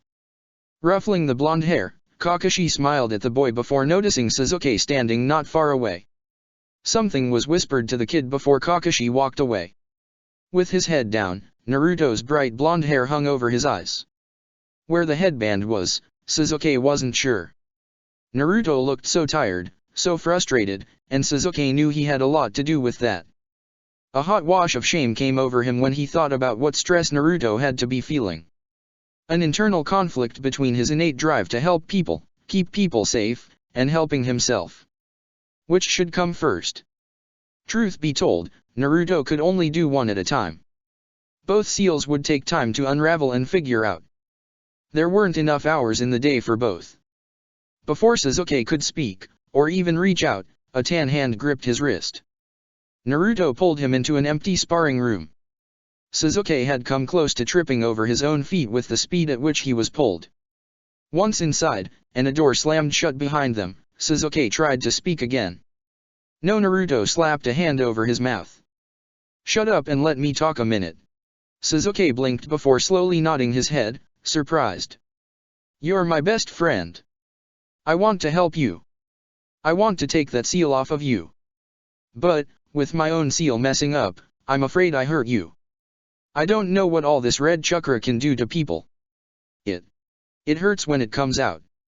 I don't want it to hurt anyone else. Seals require chakra, even removing them. If any of that red chakra comes out, and hurts you, then I will never forgive myself. As much as I don't want to, Sasuke, I have to work on my own seal before I can remove yours. I'm being selfish, but I think I have to be, this time. He took a deep breath. I'm sorry. I know it's messing with your head, and I know you're mad, but dash. Pulling Naruto's hand away from his mouth, Sasuke vehemently shook his head. I'm not mad, you idiot. Not at you. I'm sorry. For pushing you. Naruto opened and closed his mouth a couple of times. You're not being selfish for not wanting to hurt anyone. I am seriously going to slap Kiba for putting that idea into your head. Sasuke dash. No, it's your turn to shut up. Sasuke pushed his, admittedly, long bangs back. You were right. I'm not me right now. Sometimes I feel myself getting, I don't think angry is the right word. Frustrated, maybe? You stopped the thoughts, Naruto. And I am glad you did. It's my emotions it's messing with, now. If I start getting, well, like that, tell me. I'll try to stop. Don't let me push you. I don't want to. The smile Naruto gave Sasuke was blinding. You do realize you gave me permission to tell you when you're an asshole, right? Sasuke's answer was to pull Naruto into a headlock. What should have been an easy mission very quickly dissolved into a clusterfuck. Team Kiri had been torn apart, quite literally. All Raiko could think was how angry the Mizukage would be when they returned. As they were on their way to attack that Uchiha, another Genin team attacked them. The fight should have been easy. Shouldn't have taken them long. Then that green powder hit Michi in the face. The way Michi screamed would be forever seared into their minds. It was like nothing they'd ever heard. A high-pitched, piercing scream that showed how much pain she was in. She grabbed at her head, her chest, her stomach, eyes wide with fear, and then something ripped itself out of her. It was gone like it had melded with the foliage around them, in an instant. Michi fell against a tree, eyes still open, still widened in fear, and a large hole ran from her chest to her stomach. Raiko and Hiraki were found moments later by their Jounin sensei. They were told to go to the tower, to get to safety. When they tried to explain what happened to Michi, the body was gone. All that was left was a blood trail that led into the woods. Takakeo sensei promised to find out what happened and practically pushed the kids toward the tower. Neither of them had heard anything, since in Kiri, you are taught to finish the mission, no matter what. It doesn't matter who or what gets in your way, the mission will always come first. No exceptions. So, Raiko and Hiraki sat inside the tower, trying to get their bearings and put themselves back on track. They had a mission to complete. If only they could get Michi's screams from their minds. A call went out after lunch. Sandaime ordering all of the participants to gather in the main room. It was a tight squeeze to get every team in a line, but they had managed. A Chiryunin stood beside the Hokage, reading off the names of teams who were unable to get a second scroll, explaining they could try again next exam with no prejudice. It did little to placate the kids, some of which were from lands far away, but Sandaime held firm to his ruling. 3 by 3, they left the tower through the hidden tunnel. As the names were called, more and more room opened up. The teams began spreading further apart just so they could breathe. In the end, only 8 teams remained. Even out of those 8, the number thinned out even more. One member of IWA, who had a dislocated shoulder and a broken ankle, decided to remove himself. Then 2 members of Taki left. Only 20 participants entered. Team 7, Sasuke, Sakura, and Naruto. Team 8, Kiba, Shino, and Hinata. Team 10, Shikamaru, Ino, and Koji. Team Guy, Lee, Niji, and Tenten. Team Sand, Gaara, Kankuro, and Tamari. Team Kiri, Hiraki and Raiko. Team IWA, Kazuki and Nobu. Team Taki, Fu. On a huge television hanging on the far wall, a tournament bracket appeared. Hayate stepped forward, pointing toward the screen. This is the first round of the preliminaries. A last one standing match between 2 of you. Winner moves on. When we get down to 8 participants, they will move on to the finals. You have a month to prepare and train. Turning toward the screen, he read the first match on the screen. Koji and Raiko stay down here. The rest of you, get on the balcony and watch. No interfering. They'd barely had 8 hours to prepare themselves. Most of them were still covered in dirt, blood, and grime from their time spent in the forest. Raiko barely looked like he was standing, let alone prepared to fight. Koji had longer to recover, and didn't use nearly as much chakra in the forest. He glanced up at his friends. Shikamaru smiled at him, Ino cheered, and Sasuke gave him a nod. Yeah, he could do this. A room full of Umbu stared back at Kakashi. Asuma stood on his right side, while the current commander stood on his left. The reporting Umbu was right, these were just children. Commander Mushi wasn't quite on board with Kakashi's plan, but knew better than to tell the former commander what to do. Instead, he just stood silent as Kakashi placed a seal on each of the Umbu. They were all in a line, all waiting for their turns. The children were barely containing how antsy they were. They kept glancing at each other, using hand signs that Kakashi didn't know. The seal he placed on the regular Umbu was useless. It would do absolutely nothing but give them a small hit of chakra and fade away. Naruto wrote those up on the fly for him, absolutely easy for his current skill set. The seals Kakashi placed on the children were different. They'd taken Naruto time to create, way back when they'd first moved into the house. They were actual tracking seals. The boy was thorough. Once applied, they could only be removed by the one who applied them. Meaning no one but Kakashi could stop the tracking seal. Hidden in his pouch was the call paper. It allowed him to track each of the seals, find them immediately. With that finally done, Kakashi moved on to phase 2 of his plan, plant the seeds of trust. With the appearance of a rogue ninja, especially one at the rank of Sunin, comes protocols within the Umbu. First and foremost, you are the eyes and ears of whom you're protecting. You will know they are in danger before they do. Since we don't know exactly what Orochimaru wants, it is your duty to protect any high-ranking officials, prominent families, and the research and development teams. Pair off. Protect them from any enemy. I trust you to choose what that will entail. As Kakashi talked, the kids were standing stock still. However, at his final words, their resolve began to crumble. Kakashi had given them what Danzo never had. He'd given them a choice. He'd trusted them and their instincts. They weren't put in predetermined pairs. They weren't given strict orders with no wiggle room. They had the opportunity to choose something on their own.